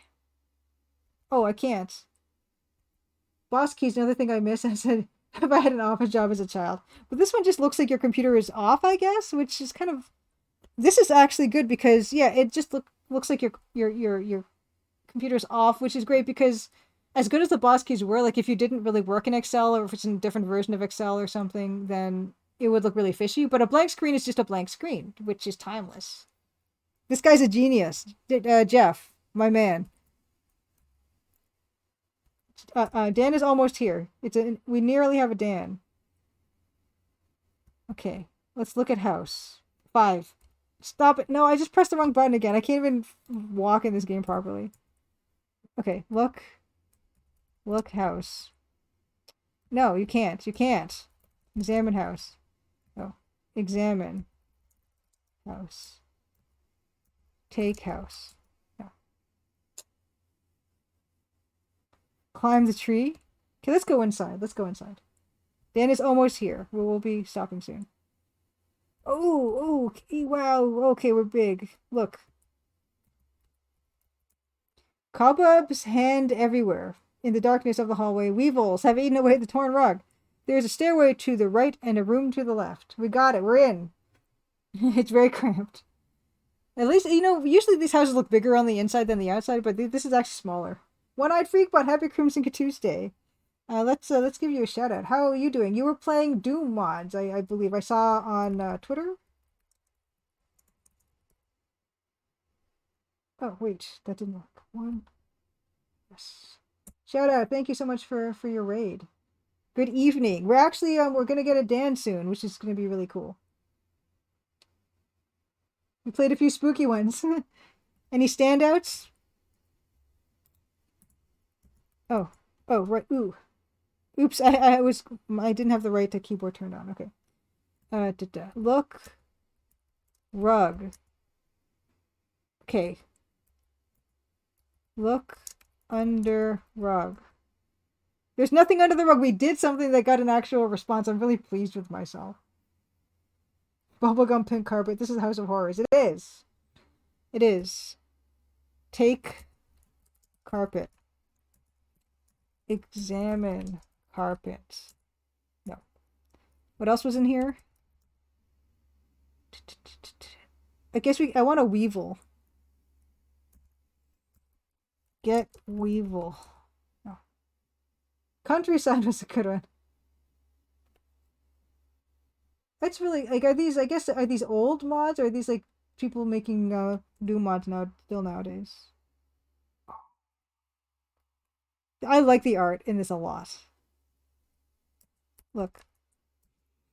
You are in the living room of the decrepit house. The house looks like it may have been deserted and then recently taken occupancy. There is an old couch and a broken grandfather clock in the corner. In the next room lies the dining area, and to the right in the dining area lies another room. Look. Couch. New. Oh, nice. Some old Doom mods. Nice.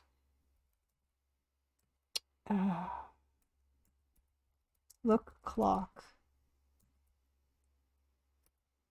Look grandfather clock. Examine. Ooh, I did it. I did another thing. That's like the second thing I've been able to do. Artwork less the dark area in E1M2 was some of the scary stuff I've experienced at that time. Oh, look who it is. Stop playing games and get back to work. The hands are stopped at 11:14 on the grandfather clock. Dust hangs thickly on its surface. Yeah, I think they mentioned the outbroken, like maybe a homeless person is now living here, which is actually for the best, I think. Why don't we shout out this person in who's just decided to be in the stream now, who is shout out at Dan, the band. This is Dan. Dan is making the music for the game, and you will see very soon some of his stuff. We're gonna work on some ending music. We'll go back, revisit, repolish some ending music. Then Dan's gonna send it to me because I need some more music for my game, and it's been a while. But yes, Dan is Dan the Band music. I have links for Dan too. There's dantheband.com, and that's an old Dan the Band. That's not his Twitch handle anymore. That's something else I have to fix, and I keep forgetting. But yeah, Dan is all over the place. He teaches, he performs all over the world with Jean Paul. He's around. He does all kinds of stuff, and he's going to be doing some stuff with us now. Dan, are you live right now, Danners? Let's save our game.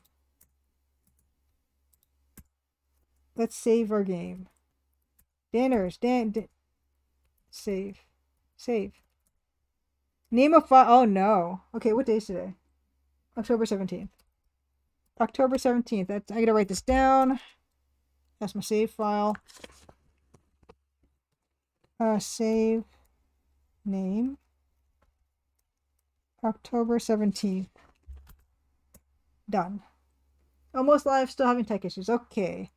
Well, we can wander around here then. See, so I stopped him there. That was weird. Open clock, like in Day of the Tentacle? Open clock? No. I guess we'll just take a look-see. Oh, wow. Oh, we don't go to another... That's funny. Okay.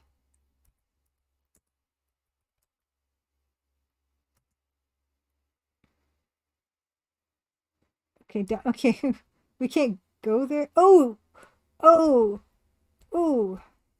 Wow. Wow. Okay, they weren't kidding about the gore. Look. The smell of blood and rotting flesh accosts your senses as you enter the kitchen. A man with his head chewed off sits slumped by the cabinets. One of his arms lies nearby. A refrigerator is in the corner. Yeah. Cooking accident or burglars. Yeah, that's what it looks like. It looks like, what was he making? Look bloody. Ace, when Ace, happy Crimson Tuesday. Yeah. Let's see. Oh, no, I can't. Can examine body. You try not to breathe as you search the blood-smeared body. In his overalls, you see a key. I found something. Can I take it? Is it in my inventory automatically? Let's find out. No, I did not take it. I respect that. Take key. You get key. Look. Key. Examine. Key. The key is large and old. Rust is starting to cling to it. Examine arm. Hello. It is a normal human arm without a body attached to it. Take arm. Okay, Dan live. Okay. We're going to tell you to take arm. Oh! I got it. Hey, Cypress D. Happy Crimson Tuesday. Yeah, we got an arm. We got it, you guys. Sweet. Okay, this is a great place to end. I'm gonna save this. I'm gonna save this on top of our original, which is October 17th, and then we're gonna get to raiding. We're gonna raid the Dan. Fantastic. All right, Dan, here we go. Oh no, I gotta change my keyboard again. 1 second. Yeah, we're gonna raid Dan. We're gonna do some Crimson Diamond music. This is gonna be a treat for anyone who hasn't seen this happen before. We can catch up with Dan and see what he's been up to. Oh, invalid username, Dan the Band. What's going on? What? Raid at Dan the Band. It's just invalid username. It's still Dan the Band music? Raid Dan the Band. Why is that happening? Oh no, Dan.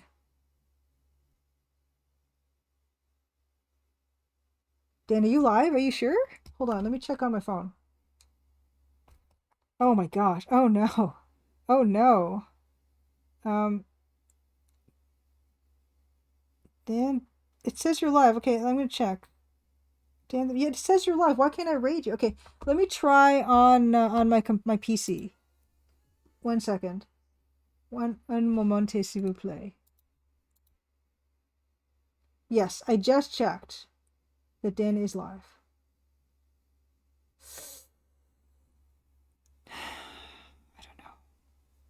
Okay, I'm gonna try just on my own Steam. Okay, on my Twitch.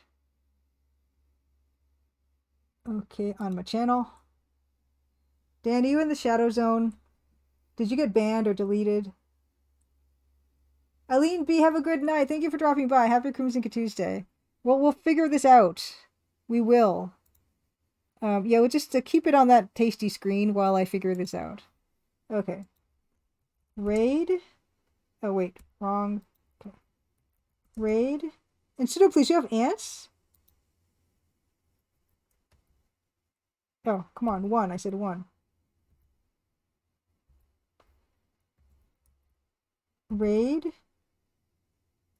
At Dan. The band. Chat.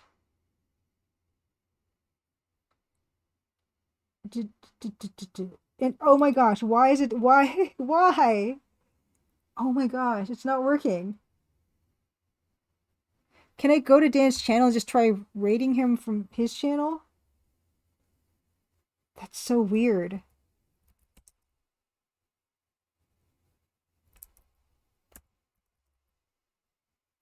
Give me a second. We're not sunk yet. Okay, no, we've got it. I've got it. It had to be, for some reason, it didn't want the @ sign. We've got it. Fantastic. I will see you guys over there. I'll be joining you shortly. I need to grab this Zoom link and all that. But yeah, we're going to do some music with Dan. It's going to be awesome. All right. All right, rating. Let's do it.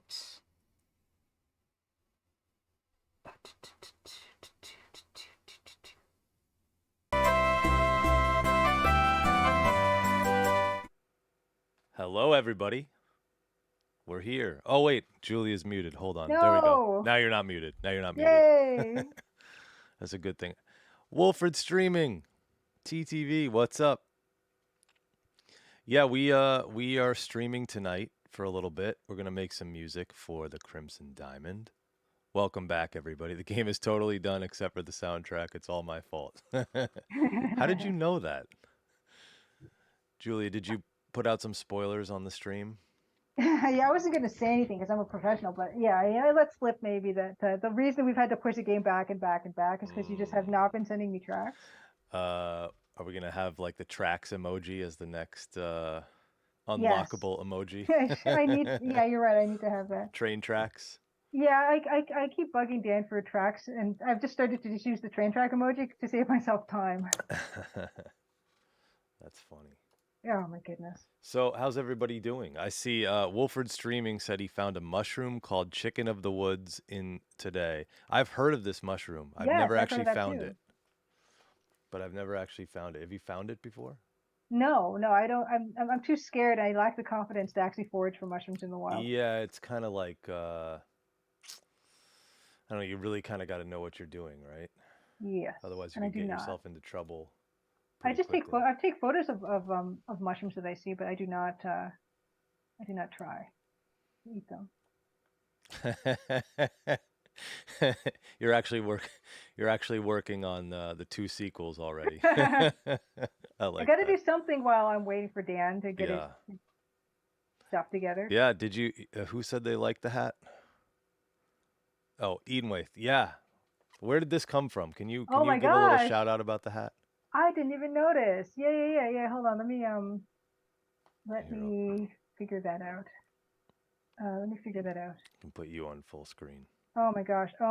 Wait a second. Okay. I can get links. I can link up stuff. Fourth Julie Minamato. That's me. Crimson Diamond. Okay. Fourth wall. Yeah, that beautiful hat that Dan's wearing is available. In fact. There you go. All right. Yeah, there is this, and let me get into the Twitch channel part of this. I like the dad jokes that are going on right now in the chat. Oh shoot! Hold on, let me check my mic. Apparently, my mic. Her mic switched to something else. It did. That shouldn't make a difference, really. No? Here it is. I'm good. Oh wow, that's way better. Yeah. That's way better. Okay. That should be. It better be way better. Yeah.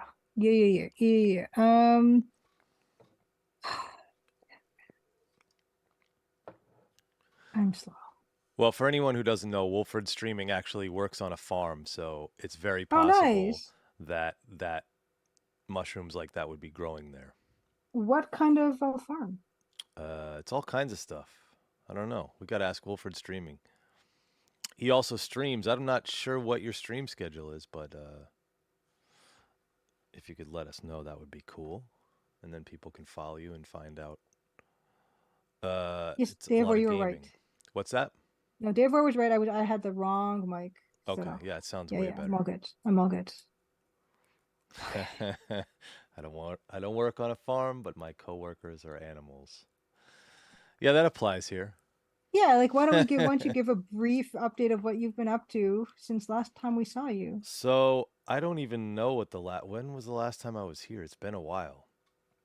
It's been a while. Month maybe, 2 month, month and a half, six Been weeks. probably a couple months. Yeah, probably been a couple Really? months. Jeez. Oh yeah. Oh yeah. So I think that I've been to Rome and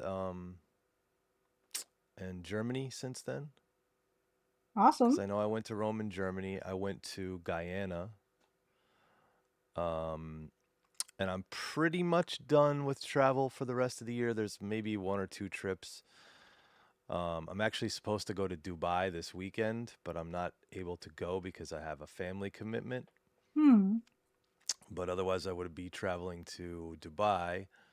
And then at the end of the year, I think we have some couple different shows. I'm not even too sure. Just around town, or do you have to travel No, for that? travel Hmm. stuff. Yeah, around town. There's pretty much always stuff going on around town. I guess that's just the nature of this type of career. Yeah. I mean, how often do you do like local stuff? Not as often anymore. I used to, this is funny. I was having this conversation with somebody the other day that I played like 6 or 7 nights a week at one point, Holy cow. where I was just every night you're just doing something. And yeah, that's not, it's ideal, but it's not ideal at the same time. It's a lot. It's a lot. That is a lot. Sounds like a lot. It's a lot. So we're starting. I want to see where we're starting. I got to call up the message. Because I know we're going to make some music or polish some music tonight. We are indeed. And we are starting. Okay, here we go. Yeah, deluxe types asked, you get like burnt out by night 5, or do you have just like some weird like performer stamina thing going on? Oh, I mean, yeah, it takes a while before you get, well, it took me a while before I got burned out on it, but I eventually did get burned out on it. It's just too much. And I guess in a way, I don't know, in a way now, like me trying to work more on the composition side, sitting at home, is kind of like almost another uh like rebellion against something that I fought really hard to start doing in the first place. You know what I mean? But Hmm. hey, who knows? Who knows? Usually no. I mean, the nice thing now is that I have more balance, I think. So if you Mm-hmm. want to do music, it's not the easiest career for sure.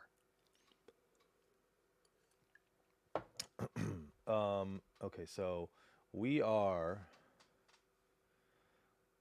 uh okay, we got a couple of little pieces here, and this is the final confrontations.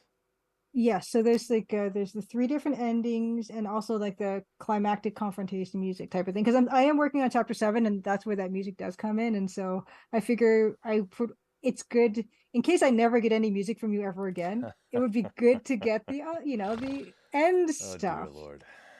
Yep. No, we'll get the music too. That I'm Hmm. sure Okay. of. Okay, so I want to take a look and see TCD final ending evil.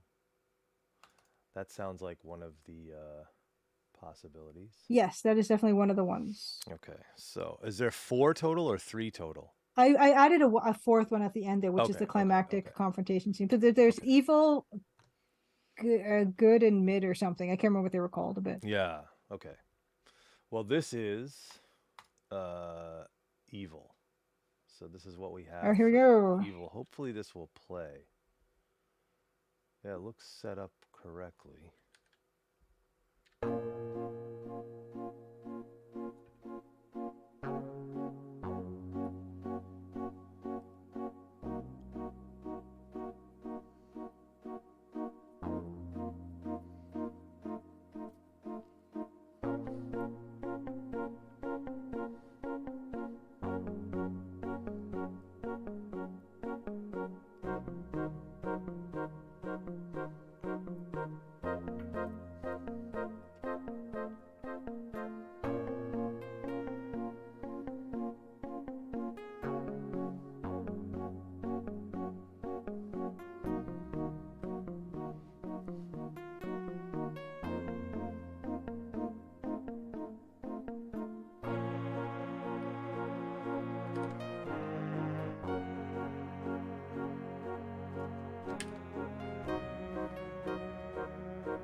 That actually sounds like it's almost done.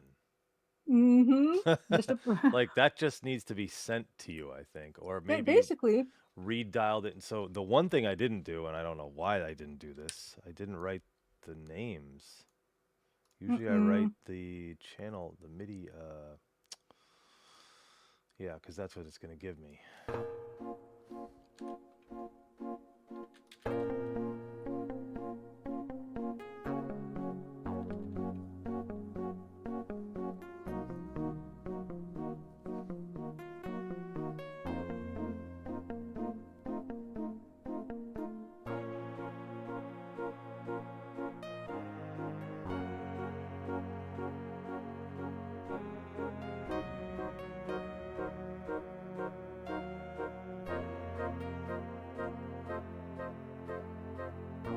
Okay, let me see if I can look at the MT32 and get the instruments that way. I think I can. How does it sound looping? Does it loop? Yep, this is it. This is it. Okay, perfect. So that's it's I think it's on a loop. It's like a minute-ish loop. Mm-hmm. We can hear how it sounds looping. Mm-hmm. Duplicate that.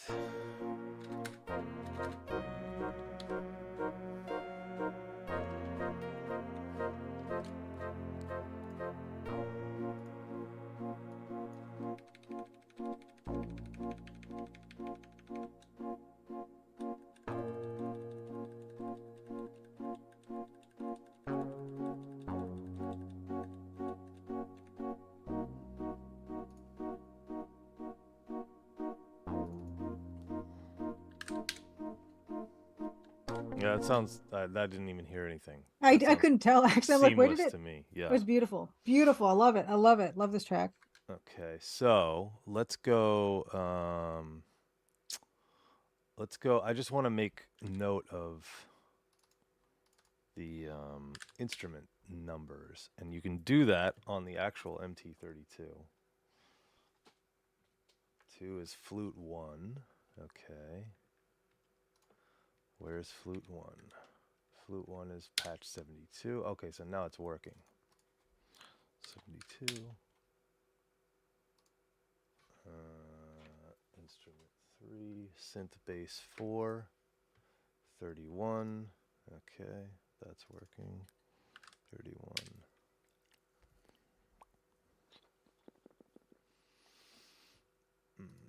65. Beautiful. So it was just one of them that was out of place. 102. I don't know why, if it's a bug in Pro Tools or why it does this, but it just doesn't seem to save your MIDI channel selection ever. And I don't know if just because nobody uses MIDI like this with Pro Tools or what, but You should tell them. You should complain to them. oh, what did he say? Bill Kuhn says, "Hey Dan, do you know why the kernel's bequest has a points chime when not all the point-giving actions give the chime?" Why? I don't know. I have no idea. But it sounds like a cool piece of trivia. Yeah, I figured it was either because they just forgot sometimes, and sometimes maybe they didn't want to like indicate that it was a points giving something, perhaps. For whatever reason, I can't imagine another reason for that. That's kind of fitting of a Roberta Williams game, though, isn't it? Make Hmm. extra layer of difficulty. Yeah, because I was thinking for my own game where there's sometimes I have well, we recorded those three different chimes that are in the game right now, and I was trying to debate whether it should happen when like I can have a note added to your notebook and then but not have any points given, or Right. you could have points given and not have a note or something. It just so I was trying to decide where the sound would come out or when. Well, at least you can make an executive decision because at the end of the day, if you don't, nobody else is going to make it for you, right? No, no. So that's the good part. Yeah. You know, I think it's hard because especially in the older games, like they didn't hold your hand nearly as much as newer games. Moon logic was a thing, a real thing. So yeah, I like this. This This is is pretty grand. This is much ready to fantastic. go. All I got to do is record this. So let's put a note here. I'm going to make a new note in my phone so I can actually do this properly. TCD deliverables. Okay. Oh, I know it's a big word for me. well, I This get is so excited to hear it. TCD final ending evil. Okay, good. Yeah, we're actually doing some work here for once, right? Well, it's just like, oh my gosh, I could actually get this, at some point in my life. It'd be Now, the amazing. next thing is we got to find Yes. the other ones. So, Okay. final confrontation, final ending positive. Mm-hmm. So I think that's 3 out of the 4, and then I'm not sure what the last one is, but let's do these 2 and then see where we go from there. These Cool. are all roughly about a year ago today, almost. Oh, I know, I know. No, like October 18th. I was listening to the timestamps, and one of them said, "Oh, you were saying, oh, we should probably leave this and come back to it in a little while." And yeah, I think we In a have done year. that now. Yes. Oh well, better late than never, right? Okay, so Mm. now I actually wrote the numbers here, so this is good. This tells me what the hell is going on here. Thank God. Okay, I don't know why this fader is blasted, but we'll see.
That is pretty close to being finished as well. I think it is, except I feel like Does this it one need we to might just. loop? Yeah, I was gonna say we might want Yeah, to just like minorly change that ending we so could that change it the ending for sure. yeah, yeah. What I would probably do, let's see. Yeah, I would just loop it right there because it'll go right back to Mm. the hi-hat intro, which is kind of a nice intro. Let me see. Mm-hmm. Let's see if this will work.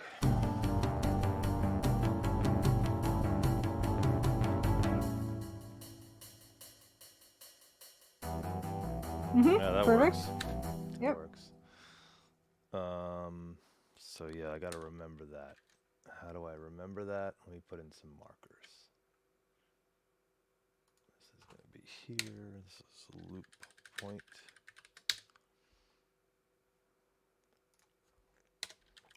Start loop. Okay. There we go. That's good. Save this.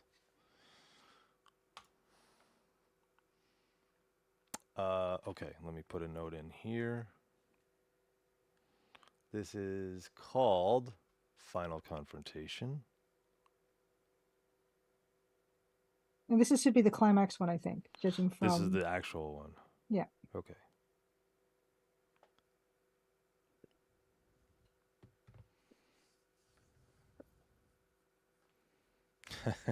Just end on holding one piercing note. Yeah, we could. That would definitely give you a certain feeling for sure. Let's take a look at final ending positive and see where we're at with that. Yeah, there's a good ending and a triumphant ending.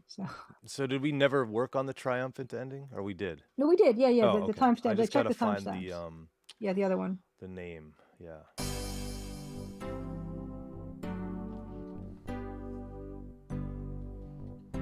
I think this is a triumphant one.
And that'll loop. should Yeah, it should that'll loop loop fine. there. Yeah. Let me just take a look and make sure.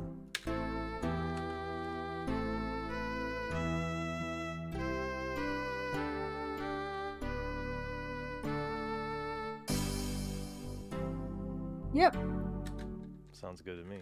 Nice. Do you like that crash symbol in there? That's the only I do. question. You do? Okay. I do. It gives it a push that it Yeah. needs. I think it gives a push. I like Okay, it. so we got like 3 of these like done. I know. There's Final more I can pull if you want. Like I have all the timestamp ending links here. positive.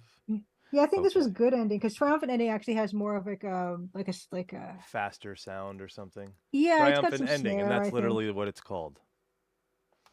Okay, good. So we have it. We made changes to this? No, we didn't. Well, let's type in the loop points really quick.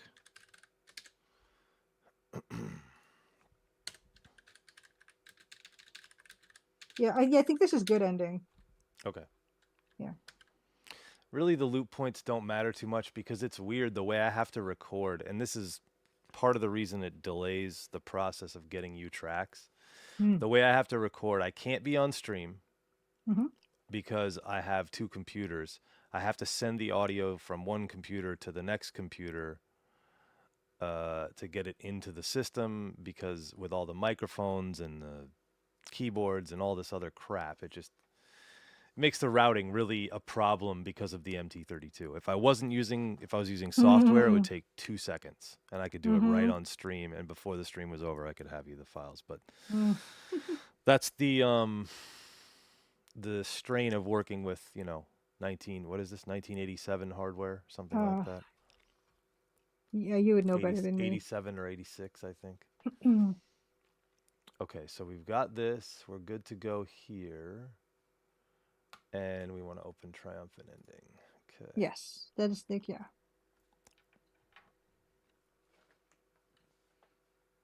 Exercise that 80s hardware, yeah, definitely. Okay, so now we've got all this crap here. We don't need any of this. Okay, we don't need this. We have the channel numbers, so let's see if they're working. 59, 26, 48. Okay, and channel 10. Okay, so that should be working.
And I think that's the loop.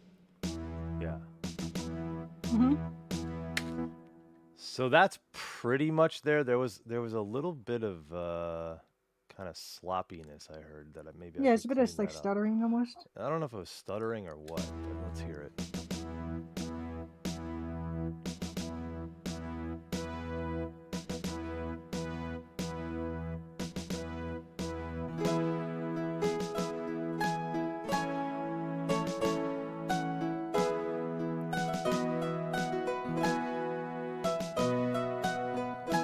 Yeah, it's like kind of like lagging in places, because I guess this is just played like freehand, so we could clean that up a little bit. I think. I saw that question. Karjitsu says, just wanted to reiterate from one musician to another how much I love the score from the demo. Thanks. Wow. Great. Thank you. That's what we're here. I don't know. At first we maybe had a plan as to what the hell we were doing on stream, but that's kind of what we're doing here, I guess. I don't know. Because at some point the game will get finished, right?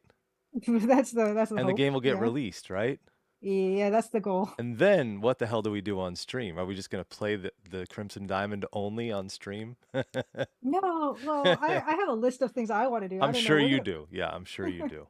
We have plenty. But maybe There's no maybe it won't shortage. be such a collaborative effort. I don't know. We got to do It's this sometimes yeah, I still. guess probably we do, right? It's Yeah. like a thing. Yeah. Yeah, you don't worry because I have my sequel in mind already. Okay. For Well, so you're we already could get. working on the sequel. We found out earlier. Well, I have a one Word document, like See? one Google You're ahead. You're document way for it. ahead of me. Oh no. Yeah, we're just hanging out here on stream endlessly, exactly, forever and ever. Yeah, exactly. Convert the MIDI to actual Well, you instrument. can do that Yeah, in yeah. here. It just looks not so great all the time. So you can read the score if you want. If you can actually read that. I guess I can kind of read it. It notates things really odd. Like this is not what they would consider pianistic, which is like something that it's hard to explain. And my for some reason my oh, it's working. No, it's Kneecam. Yeah. Great. I didn't know it was working. This camera is like always says it's on and then it never works and now it's decided to work. Okay, great. So it's working right now. You can see like certain things they'll say are not very pianistic, which that means just it doesn't fit well under your fingers. So like you can execute it, but it's really a weird technique to be able to execute it. So if you can look, let's look at something that's not very pianistic like this. This is a stretch of, it's possible to play with one hand, but it's a stretch of a tenth. And normally you wouldn't ask a pianist to stretch a tenth because that's really quite far. Hmm. And most pianists are going to have to break it and play it, broken. Let me see if I can get the sound out of this thing. Okay, just like score with real instruments. What's that? Do the soundtrack, but with like real instruments because Oh, you have all those. Yeah. yeah, you could do that. If somebody's an orchestrator and they come along, they can do that because that's way out of my wheelhouse. But honestly, Dan, I will say that I have like the briefest of outlines for the game, so I know some of the things that it would be required, so we could easily get started on that. Just saying. You mean sequel? Yeah. Wow. But that's not going to happen for a while because yeah, I mean we still We have got to stuff to finish go the over. first game. Well, yeah, and there's still like at least like a dozen tracks for us to go through For sure. for this There's game. that plus the way I was talking to some developers the other day, and the way that it works in the dev cycle now is you try to get the game out quick, sometimes before it's maybe been QA'd properly. And it's a slippery slope because you can do a day one patch, you can do all kinds of stuff. But that's not really the idea of a game like this. You don't really want to have a lot of bugs that people are finding on day one and have to release a day one patch and the QA comes back. It's anyway, that's just part of the process of development. And even though Julia is a one woman show pretty much, it still kind of falls all on her shoulders. Yeah. That QA process. So you still have to do it, Let me fix this up now, not through the score.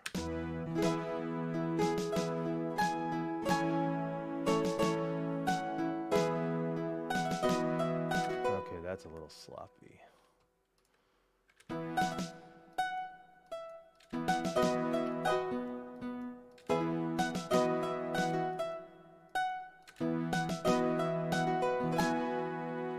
That was sloppy too.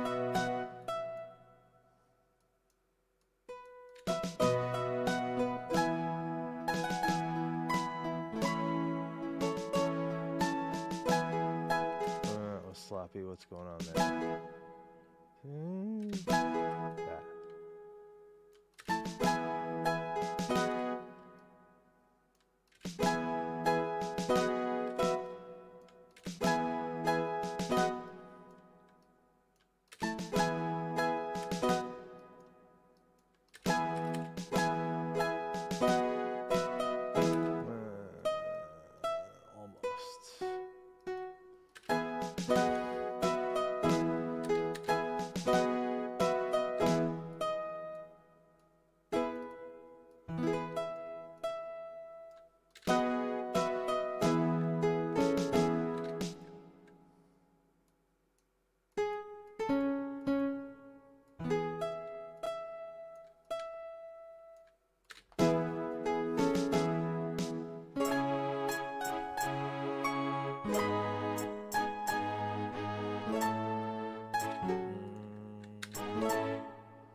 Okay, that sounded better. Let's hear that from the top. Turn that off there.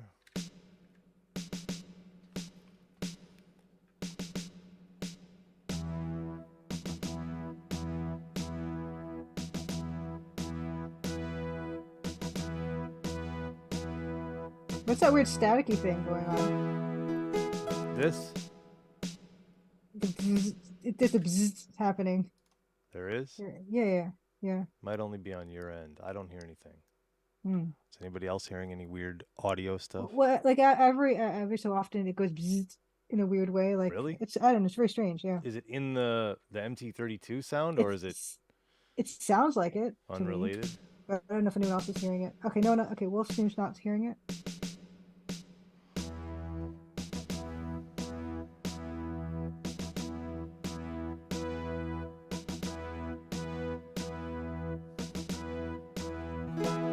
Okay, I didn't hear it that time.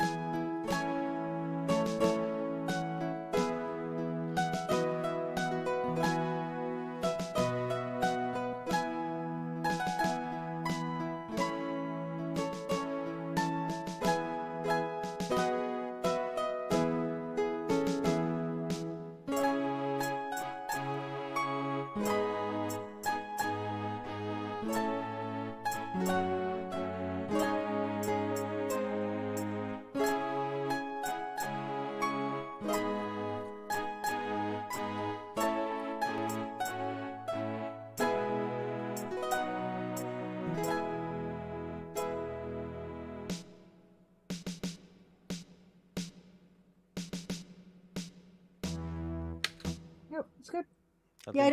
I didn't hear that second time around, so that's good. I'm relieved. I think it might have just been a glitch either in Zoom or whatever. The stream to you, but hopefully not the stream to everybody watching.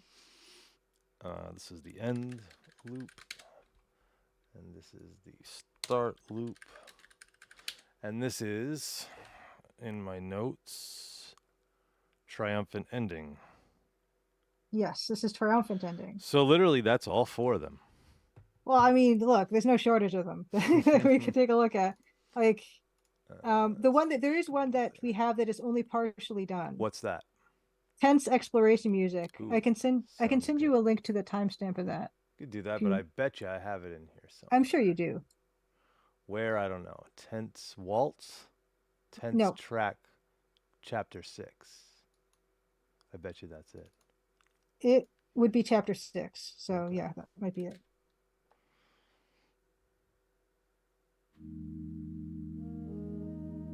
Yeah, this is the one I meant. Oh, this is nice.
You know, it's funny. I can listen to a piece like this, right?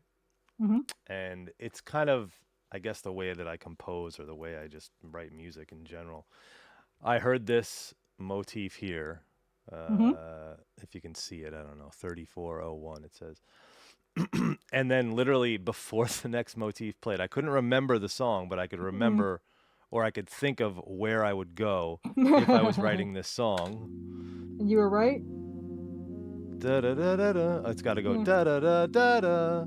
Mm-hmm. Yeah, Mm-hmm. and so I Yeah. just heard it. I mean, so I guess in a way it's good I'm consistent, you know, without even subconsciously consistent. So do you know the requirements of this piece? This piece would be um, this is a tense exploration music. Like with this, you got the whole vibe right perfectly. Okay. And this one does not have to loop, I don't think. So does this one loop? I don't know. Okay. Because that would affect how I approach finishing Right. this track. Because I don't think this one loops. It looks as if we wrote it to not loop. Yeah, yeah, that's what I'm Okay. feeling. So maybe it's just a matter of um it's just a matter of adding some more. It's because it's almost like if you look at this piece, right? If you just look at the visuals of it. Let me turn off the keyboard. There we go.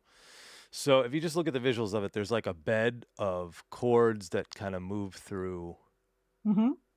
just move through chords. It doesn't look like there's any real repetition or rhyme or reason that I can see. It just kind of explores, and this is tense exploration music, right? So that kind of works. And It's kind then of ambient and stuff. Yeah, kind of. ambient, yeah. And then on top of that, there's like these little voices almost or Mm-hmm, mm-hmm. conversations that happen in and out. So it's almost like you're hearing the sounds of the nature that's surrounding Mm-hmm, you or whatever, mm-hmm, whether I'm not saying it indoors or outdoors. I'm just saying anything could mm-hmm. be, a boiler, or it could be bats in a cave, Yeah, yeah. any of Yeah, that kind points of of stuff. interest. Yeah, yeah, Yeah, yeah. exactly. As Yeah. opposed to we also have a couple of songs that are about like conversation, right? Yes, That are exactly. representing Yeah, conversation because right. there's no voice acting in this game Mm-hmm. with good reason. Um, yeah. So anyway, Yes, this let's is go you on. And exactly I got it. think what we should do is to continue just adding some like little, like points of interest, like you were saying, through the rest Yeah. of this chord progression, assuming it works. Oh, there goes Julia. I gotta fix that up. Let's see. New meeting. There we go. Okay, Julia should be back shortly. And there's Julia. Okay, good. Whoops, there we go. Am I back? You're back. Okay, good. I'm Yeah, getting the I got straight nostalgia from playing Amiga games on. Yeah, hey, I'm a big Amiga fan for sure. I actually sold one of my Amigas, so I don't have as many as I Oh. used to, but I still have quite a few. Hmm. I think I How have many? Yeah. four or five. Oh. 500, 600, 1200, CD32, four. I think it's four. Why do I need four? Don't ask. Okay, so let's see where we're at.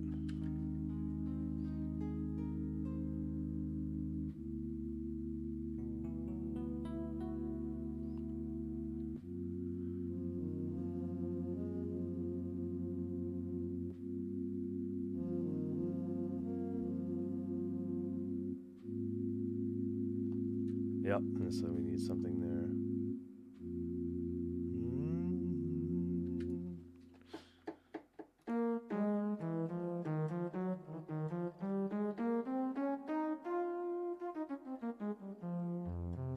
So this is kind of an F minor, I guess. I don't even know.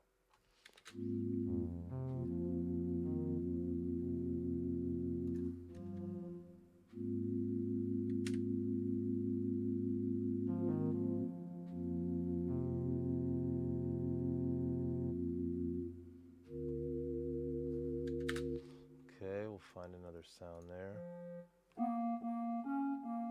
Mm-hmm. I always like that one. I already played a riff like that too, right? Yeah, kind of.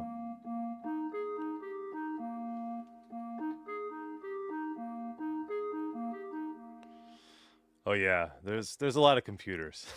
There's a lot,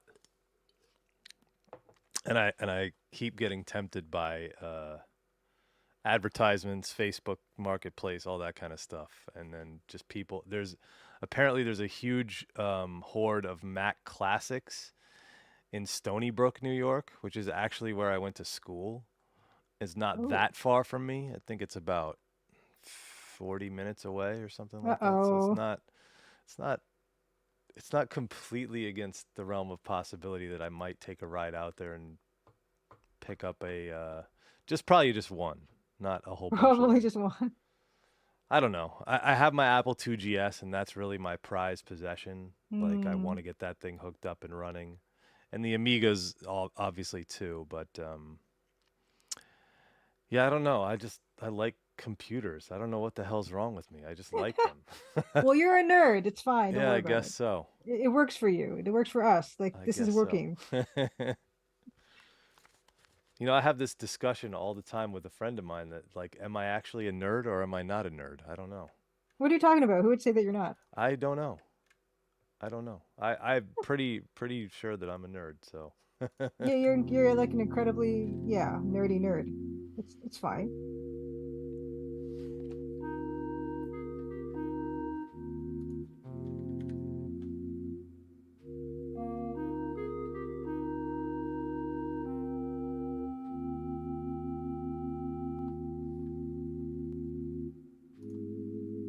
ooh, that's a cool chord. Yeah, it's great because it is kind of, yeah, it's supposed to be like a kind of a dangerous, eerie place, kind of. So that's great for that. Yeah. Um, let's see. What did they say? Do I have logo for the Apple IIgs? I don't think so. I got a lot of games though. The Commodore 64. So I have a couple of Commodore 64s. I have the new one that they remade, which was called the C64 Maxi, Hmm. and that was nerds make cool stuff though. Good, thank you, Wolford Streaming. I appreciate that. um, the Commodore C64 Maxi, which is like an emulator, but it's the full size, the same size as the actual Commodore 64 bread bin. Oh, And then I cool. have the actual Commodore 64 bread bin, and then I have the Commodore 64C, which is like the later revision. It looks a little bit more like an Amiga or something. And I don't use any of those either, naturally. No, no.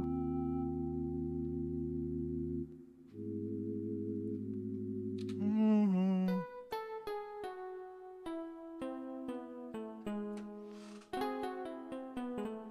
That's cool. It's a little too jazzy, maybe, but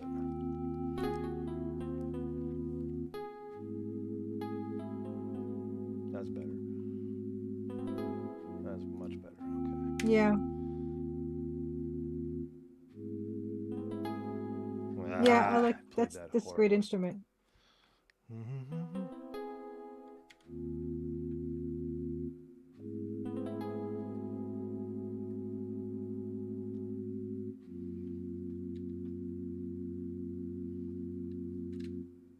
There we go. Let me get one more in there.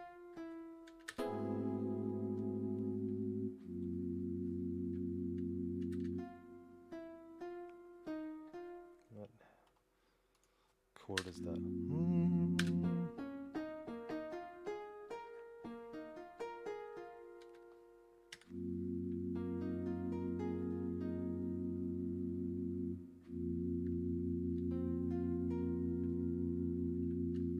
Okay, that's got to be a different instrument.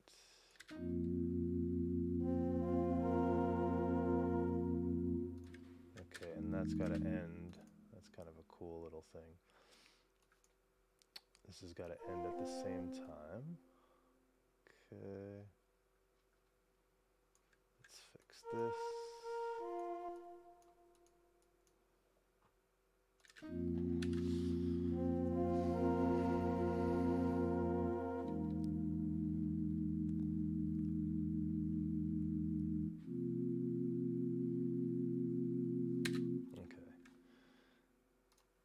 Yeah, maybe I'll show off the Commodore 64 Maxi because I got it right behind my streaming desk. Oh, cool. Let's see, where are we at?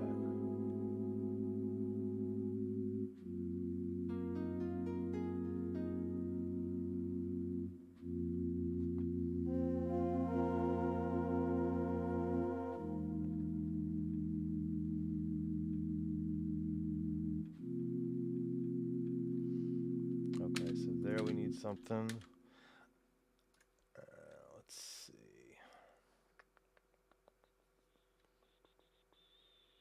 Maybe the green one. Clarinet.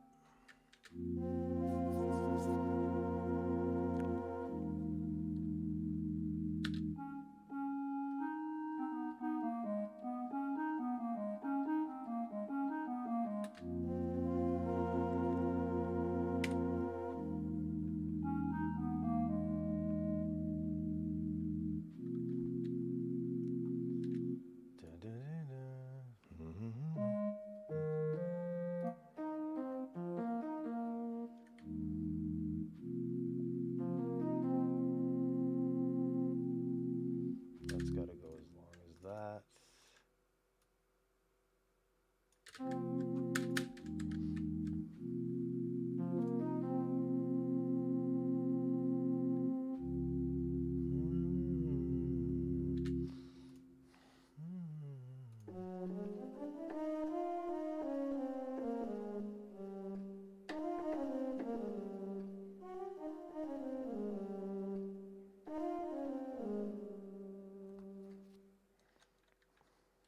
Do we have anything like sharper sounding? Sharper? Yeah.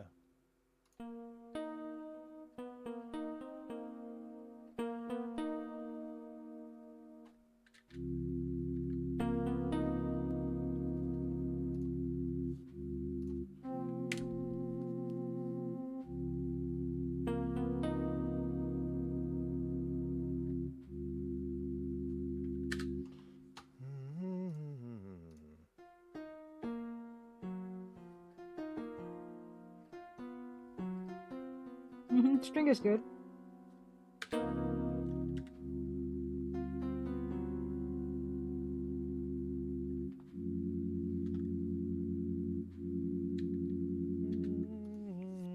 What are demon chords, Dan? Tritones. Tritones. So let's put the keyboard back on. So most people know, if you do know the notes on the piano, most people will know that that's a C, right? Mm-hmm.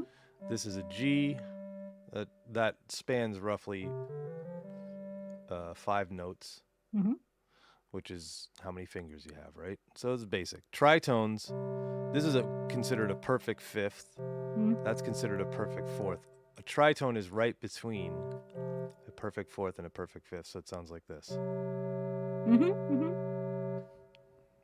Yeah, stacked minor thirds. Yeah, like we diminished.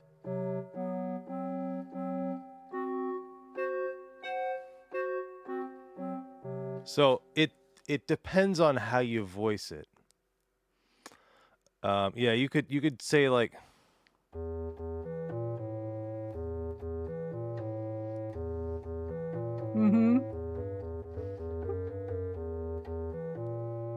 So that's the tritone in that song.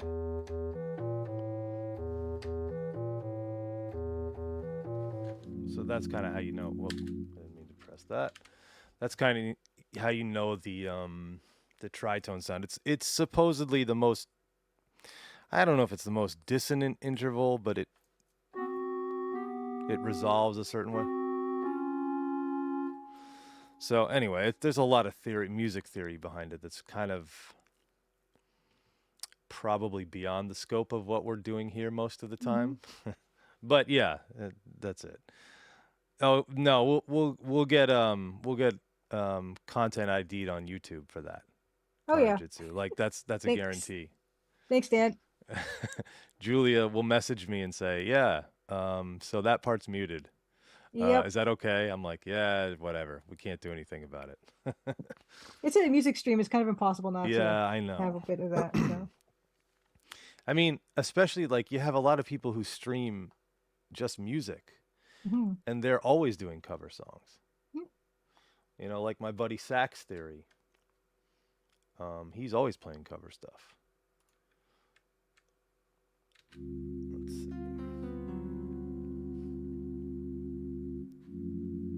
Yeah, they would.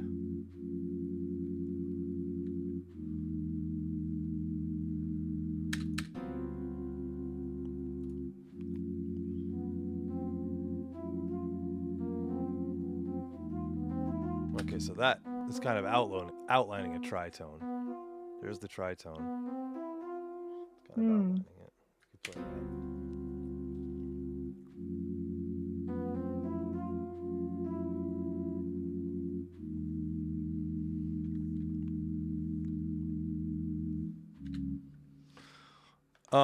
8-bit music theory just finished a whole series on different modes in video games. So modes, what Dave was referring to in modes, he's referring to like scales, not like mode 7 graphics or something like that. It's purely a musical theory term. Yeah. Bobby Prince. We watched that some of the id Software stuff with Bobby Prince. And I think he was playing, I want to say he was playing Pickle Wars, if I remember right. But anyway, they're actually doing a lot of cool stuff. John Romero is with history. He just released his own autobiography, which I have not yet actually gotten and read. I need to.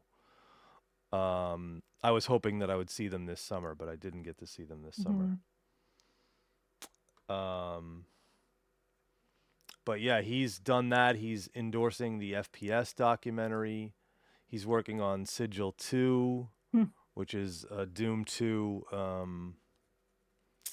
I think it's for Doom 2. It could be for Doom 1, maybe. I think it's for Doom 2, but don't quote me on that. And then they're also working on their own FPS right now, Romero Games. So that'll be pretty cool. Amazing. So anyway, let's finish this up, and then we'll go from there.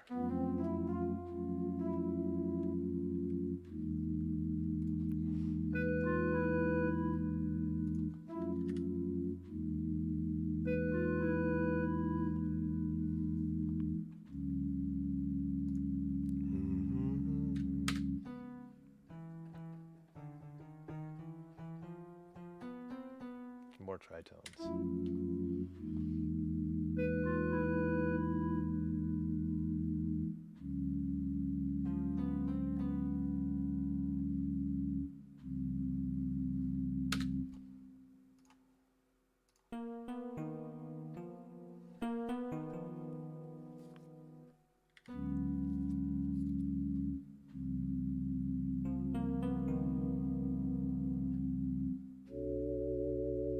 That's Ooh, cool. like that. Nice. Okay. This is my pretty good for my first day on the job, huh? Well, from a long absence. Yeah.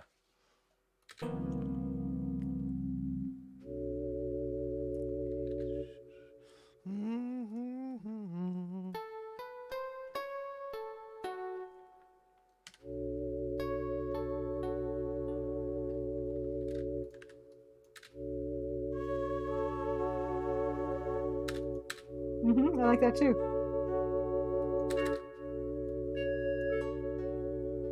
I like the echoiness of,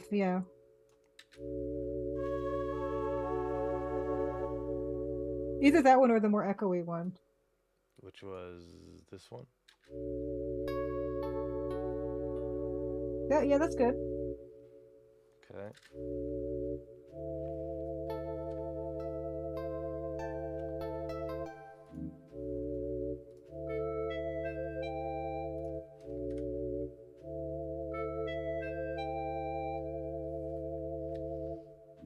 It's starting to sound a little Law and Order.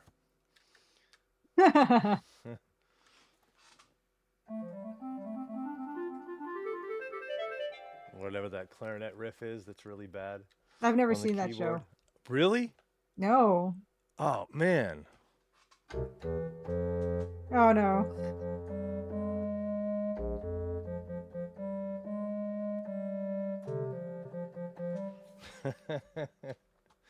Oh man. Yeah, I liked SVU. I used to watch SVU quite a bit.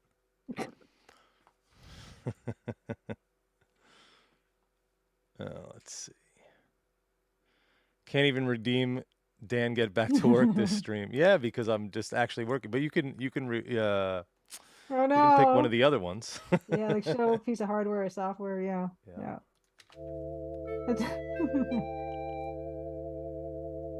Yeah, I agree.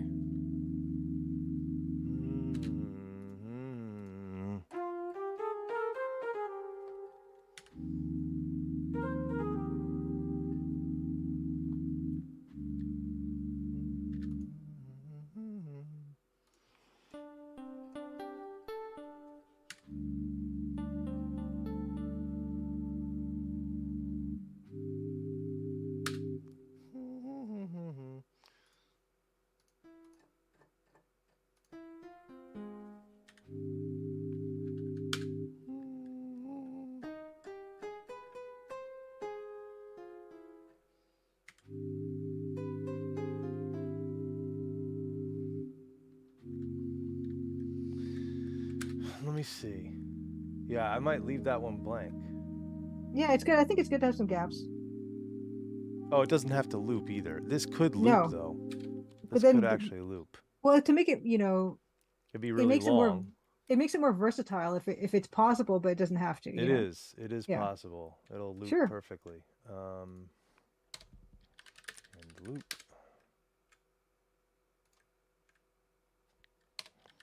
Start loop. Boom.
You can probably take out one or two of these.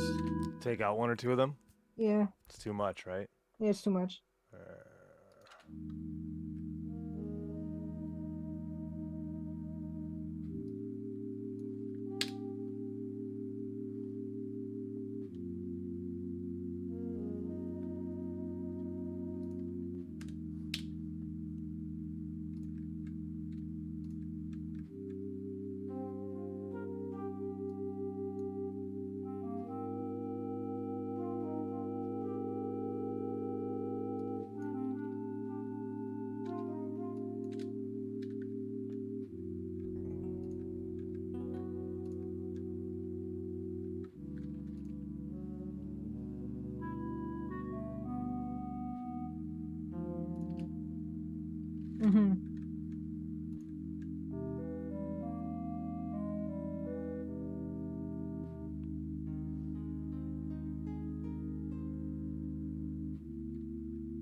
sounds a lot nicer. Mm-hmm.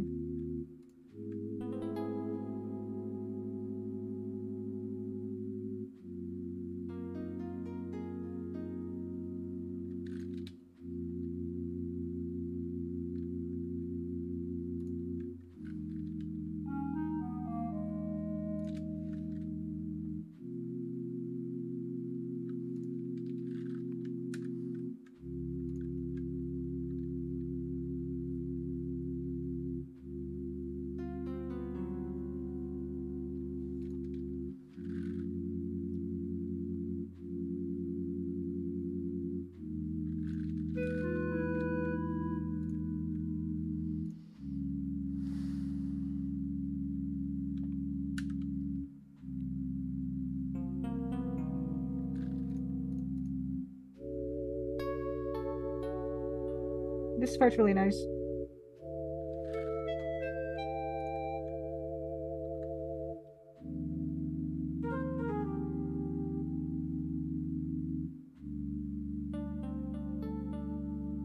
Mm-hmm.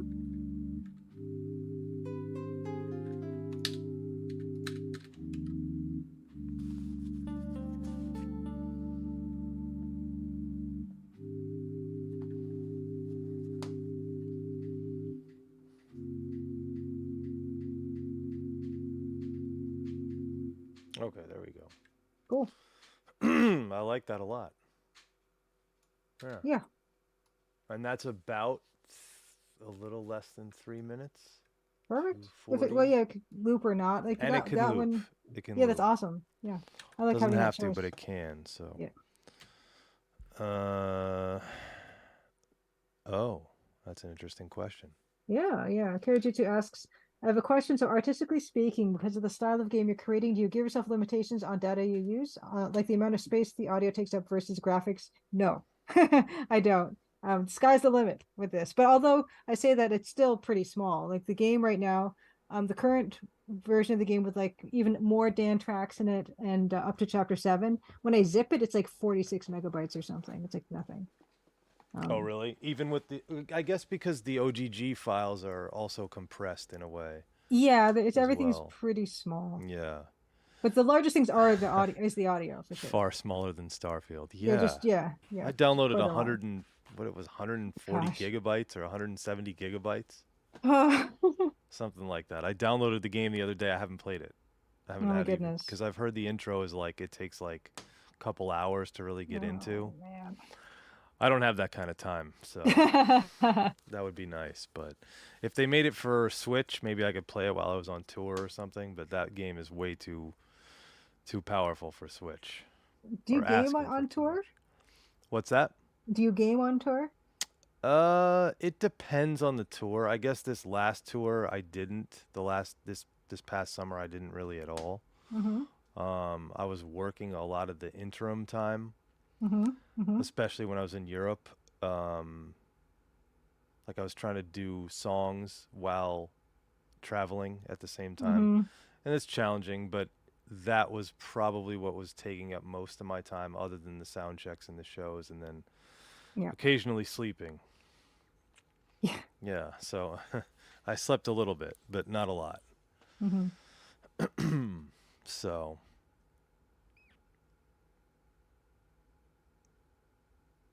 what's that? Oh, my music? Oh, you can the most recent. Oh, I don't even know if I talked about this actually. I should play this Hmm. on the stream. So let's do this. Hold on. Let's do this. And I'll do this. I didn't even think about that. We'll use Tidal since I use that as the app. This should play back just fine. Okay, so now we can go to here. Okay, so I'm going to look up.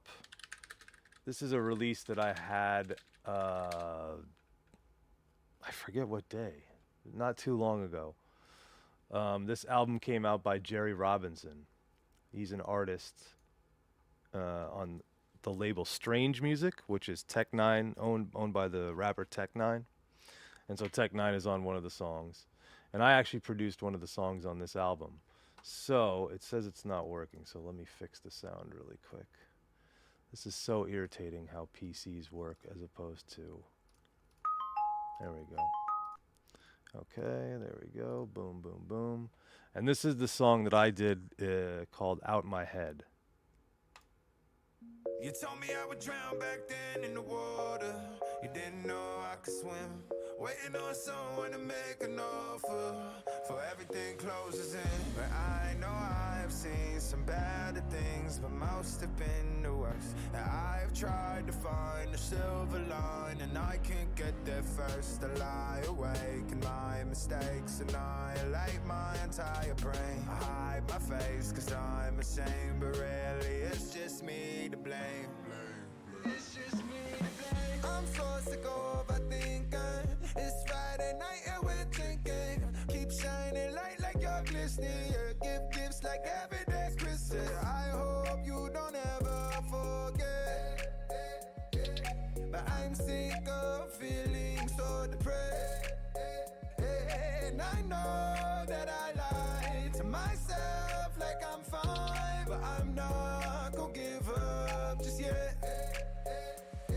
And one day I'll be like you, yeah. Someday I'll find my truth, but today I feel like I'm just dying. And one day I'll raise the roof, yeah. I've lost, but I won't lose, yeah. At least I know we're all still trying. Yeah, some days you wake up and feel like it's over. Like you need someone to lean on, but you can't find a shoulder. What if I told you that you were a soldier? You just staring at the thorns so you can't see the roses. Cry you an ocean and get back in motion. Stay on your toes cause they hoping you choke. They got another script for you, they just can't find the doses. Posting on your socials trying to blame it on culture. Just another day crying all alone on your sofa. Feeling atrocious, I hope that you know this. All the people around you that love you to death. So take all the bad thoughts and put them to rest. Cause even I lie awake and my mistakes annihilate my entire brain. I hide my face cause I'm ashamed, but really it's just me to blame. It's just me to blame. I'm so sick of overthinking. It's Friday night and we're drinking. Keep shining light like you're glistening. Yeah, give gifts like every day's Christmas. I hope you don't ever forget. But I'm sick of feeling so depressed. And I know that I lie to myself like I'm fine, but I'm not gonna give up just yet. And one day I'll be like you, yeah. Someday I'll find my truth, but today I feel like I'm just dying. And one day I'll raise the roof, yeah. I've lost, but I won't lose, yeah. At least I know we're all still trying.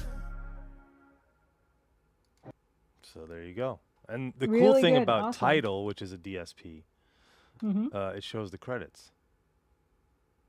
Nice. So So, it yeah, shows- yeah. Courage was asking, did you produce the beat and mix the track? Like, did you do everything on this? I did not mix the song. Okay. I produced the beat, and the vocals were recorded and mixed down in Kansas City, I think at the Strange Music facility down there. Because Jerry actually lives in Kansas City or outside of Kansas City. But he's actually currently on tour of the U.S. with an artist called Ritz. And I think they're about halfway through their tour. They're Nice. doing all different U.S. dates. So, yeah, he's a really nice guy. He's actually from Long Island as well. Well, Oh, wow. I'm technically not from Long Island, but I live here for quite a while. So I met him through my school, actually. Oh, nice. Amazing. I met him through my school, and yeah, we eventually got to talking, and we put out a record. And I hope that the next album he does, because I know he's doing another one for Strange Music. I hope that album I'll be able to maybe work on more than one song. I probably should have sent him more. This is one of my theories. So if you look at this, right, you can see the producers. Jerry himself, Matt Phoenix. Jerry himself, Matt Phoenix. Me, Chris Fury, Jerry, and Matt Phoenix. So that already, we're only 4 songs into the album, and this guy has worked on 3 of the 4 songs, not including Jerry. Then Wishmaster, Wishmaster, Wishmaster, Wishmaster. Dominique Sanders, Wishmaster. Wishmaster, Jerry Robinson and Matt Phoenix. Wishmaster, C. Lance. Matt Phoenix, Wishmaster. Matt Phoenix, Jerry Robinson. So you can kind of see like Wishmaster and Matt Phoenix did Mm-hmm. most of the album, which would be cool to do like a whole bunch of tracks on an album Mm-hmm. instead of just one. Because that's been my experience where I just get one. But I think with Jerry or Sean Paul, it's more of a unique opportunity because I have like a direct relationship with the artist as opposed to, sometimes you're sending in music, Mm-hmm. kind of like hoping for the best. It's not the most fun way to work, but that's kind of how it works. Yeah, if they pick yours as the single and you're still winning, that kind of thing. Yep. And yeah, I mean that stuff. You hear of all kinds of different artist stories and kind of horror stories of how this stuff. Oh, they stole this, and it's really kind of a frustrating business in general, which is why I like composing. I like doing the music. Don't get me wrong, but the business is so tiring. Mm-hmm. So tiring. So it is what it is. Yeah, Jamaican Sean Paul. Yep. That's my boss for the last 12 years. almost 13 years. Yeah. Yeah, yeah. Coming up on 13 years. There's some pics. Julia has some pictures I do. Yeah, from some of the shows. yeah, when I was scrolling through the Gazette, I had like me and you and Sean in Toronto. Nice. And some of the Montreal shots, maybe, I think, too. You know Copper Shot? Wow.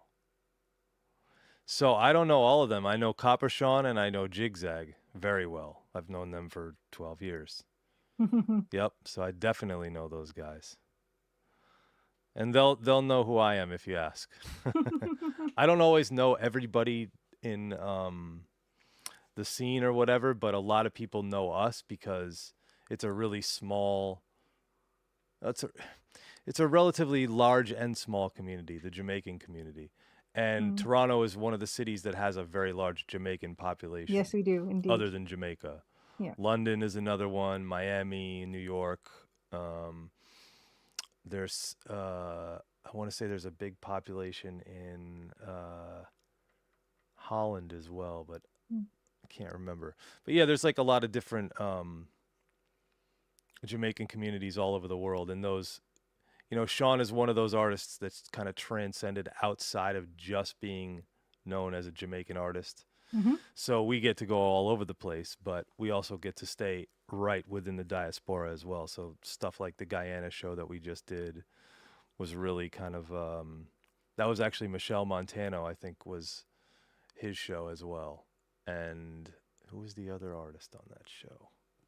Kesta Band was there. I'm trying to remember the other ones, but why did Toronto attract so many Jamaicans? I have no idea. I really have no idea. I just know there's a big population there. Yeah, I don't know either. I don't know. I don't know. If it auto-corrected you to musicians, that'd be correct because I've never met like a person in Jamaica that didn't have a pretty good idea of music like they have. I don't know, I guess it's just inherent to the education because Bob Marley's such an important figure in the history of that country. Maybe that's part of it, but I feel like everybody in Jamaica understands how to talk about music, at least to some degree. Like whether it's the security guard or the bathroom attendant or the person at the hotel, like literally they all know it. Everybody knows it. I was playing a job here, relatively local. I was in Rhode Island over the weekend. And the bartender was Jamaican. And he heard me speak to him in patois, and his jaw dropped on the floor for a second, and then he put it back, and I just talked to him for a minute, and it was it's fun to just, jump into another language. And Matthew Gray. That doesn't ring a bell, but I don't know. Matthew Gray, yeah. Doesn't ring a bell. Copper Sean is our DJ, and Jigzag is our hype man and DJ as well. Yeah, I met those guys. You met those guys, yep. Yeah, Montreal. Yep. Yeah, I really like the track, Dan. Like, I really, really, really like that Yeah, one. this is good. I This gotta is say, very good. it's like one of my favorite ones that you've shown me. Really? Yeah, maybe my favorite that you've shown me. Interesting. That wasn't Crimson Diamond, of course. Yeah, for sure. Yeah. Interesting. Yeah, that's. I mean, Jerry's a really great artist. I think he needs more of a shot. You know, like it's hard. It's a really just a tough business. You know, he needs a big push behind a single, and they get a decent push, but it's not the same marketing dollars as Sony or Warner Brothers or something like that, where the marketing dollars just go a lot further. However, Strange Music has done it the right way. I gotta say that, and like they sell physical merch. You can buy this on CD if you want. I don't know if you can buy it on vinyl. I don't think so. If it's on vinyl, I'm buying a copy, but I don't think you can buy it on vinyl. And they did like T-shirts and stuff like that. So I actually would like a T-shirt. So I would like a Duddy T-shirt. from Paul Sean. T-shirt. You guys Sean's got the new merch out. Yeah, man. we got some of the merch for the band. Actually, they want us to. They want us to start wearing the merch more often. Nice. Which is fine. No problemo. Yeah. So, should I show off this C64 Maxi thing before we decide to raid somebody up? Okay. Of course. I'm going to put it on Julia for a second. You can talk and tell everybody how great this game is going to be. This game. Yeah, I think it's going to be a pretty good game. I put a lot into it over the years, over the many, many years before when it was a hobby, and then when I started to focus on it, a lot's been. It's like your first album, I guess, if we wanted to use that comparison. That first one has got everything in it, basically. So that's kind of how I've approached it, and I'm really excited to finish it. And I don't know what's going to happen after I finish that, but it's definitely huge.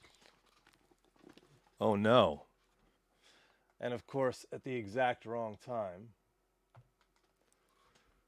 the Zoom has ended. That's pretty funny. Okay, let's put this back on, and hopefully Julia will be right back with us. Okay, hold on. Because we use Zoom because we're cheap. I got kicked off, but I'm back. We use unpaid Zoom, not Zoom. Unpaid. Oh no, Zoom. no, heavens no. What do you think this is? I don't got a budget for this. You don't got a budget for this. So the first computer I wanted to show off is not the Maxi, but this is the Commodore 64C. They refer to this as. I think it's the same as the Commodore 64. It's just designed a little bit differently. Oh, I gotta say, Bilkin, I meant definitely a huge chapter of my life that's going to come to a close, is what I meant, Bilkin. If you need the rest of that sentence. Uh-oh. Okay, sorry. Yeah. That I don't even know. Neon Totem. It might. Yeah, I don't know. I don't remember why I bought it. I think my friend had it in a box, but it was in the wrong box. So I think I kept the computer and sold the other box with a different computer. So this is the C64 Maxi. It's so cute. Yeah, I love that box. I love the rainbows and everything. Yeah, that was kind of like how the Commodore box. Well, I have an original Commodore box somewhere, but holy cow! It looks similar. It doesn't have a picture of the. Does it have a picture? No, I don't think so. Yes, it does. It has a picture. But this, you can get an idea. This is the This is the C64 Maxi. They did a great job. Yeah, and it. Yeah. Like even the buttons sound pretty. Yeah, they got that mechanical or whatever, sound. but yeah, they have the sound. Yeah, nice. And this, I think when this came out, this thing was about $150. I've actually never plugged it in, truth be told. And I probably won't. Not for a while. But I don't want to get rid of it. I want to keep it. I don't know. I think it's cooler. I actually think it's kind of cooler than the original because it's got a HDMI output. Nice. And that's kind of like the biggest, if you're like a nut about retro gaming, the biggest problem with a lot of retro consoles is they don't output good video. So like that's a whole rabbit hole in itself to try and get Sure. Yeah, to try and get good video out of old retro consoles and things like that.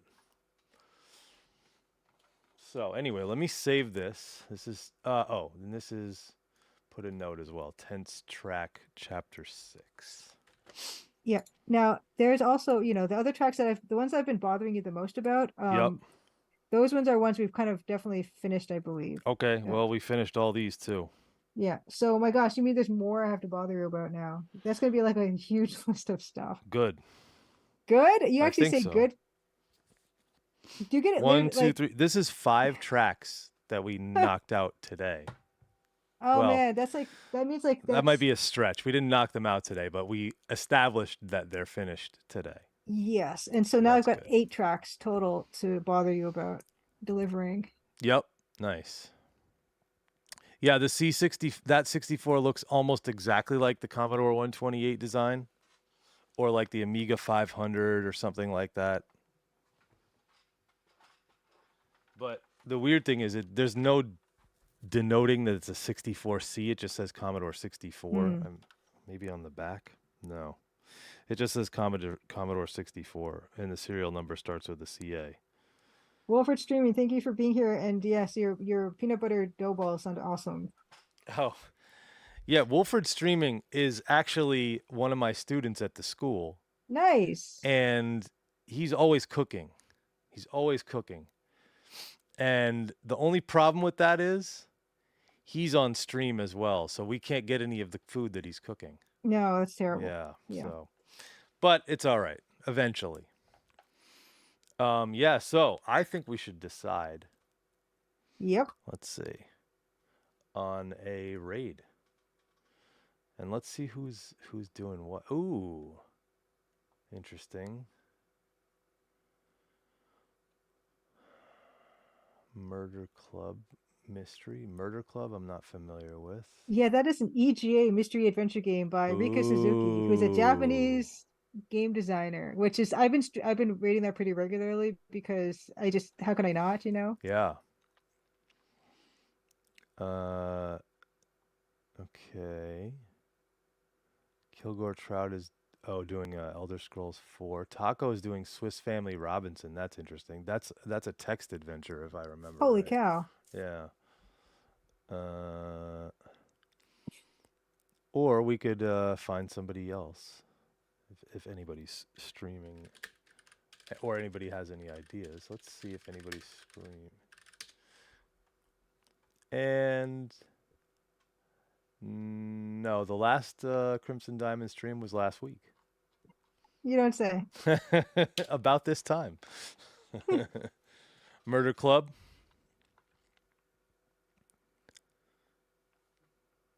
We could do that. We could do Robot Spacer. I don't have a problem with that. That sounds good. Yeah, thank you guys all for being here. Yeah, thank you for being here. I'm glad we got to catch it, Dan. I mean, Dan is like a tricky beast to get in here. Well, hopefully from now till the end of the year won't be super tricky because I don't have as much travel. Nice. Although I'm traveling this weekend, I don't have that much travel for the rest of the year as I did. This summer was nuts. Mm-hmm. For sure. So, okay, there we go. Yeah, nice. So I don't know what happened. You were trying to raid before, and I was like, she's putting an @ sign in the raid. There's no @ sign. Yeah, that was my bad. Yeah, for okay, sure. Good. Just making sure. I was like, okay, I've been eliminated. I've been shadow banned or something. Oh no, yeah. I don't know. Well, this should work anyway, but that's my problem. Yeah, I don't know. All right, everybody, thank you. Make sure you tune in next week. Yeah, we started my new Let's Play of Dark Convergence, which is an EGA adventure game by a solo game dev back in 1993. Nice. So yeah, we're gonna get back into that, and it's spooky. Spooky, which is perfect for the season. The reason for the season. Perfect. Yes. All right, see you guys next week. Thank you. All right, see ya. Thanks.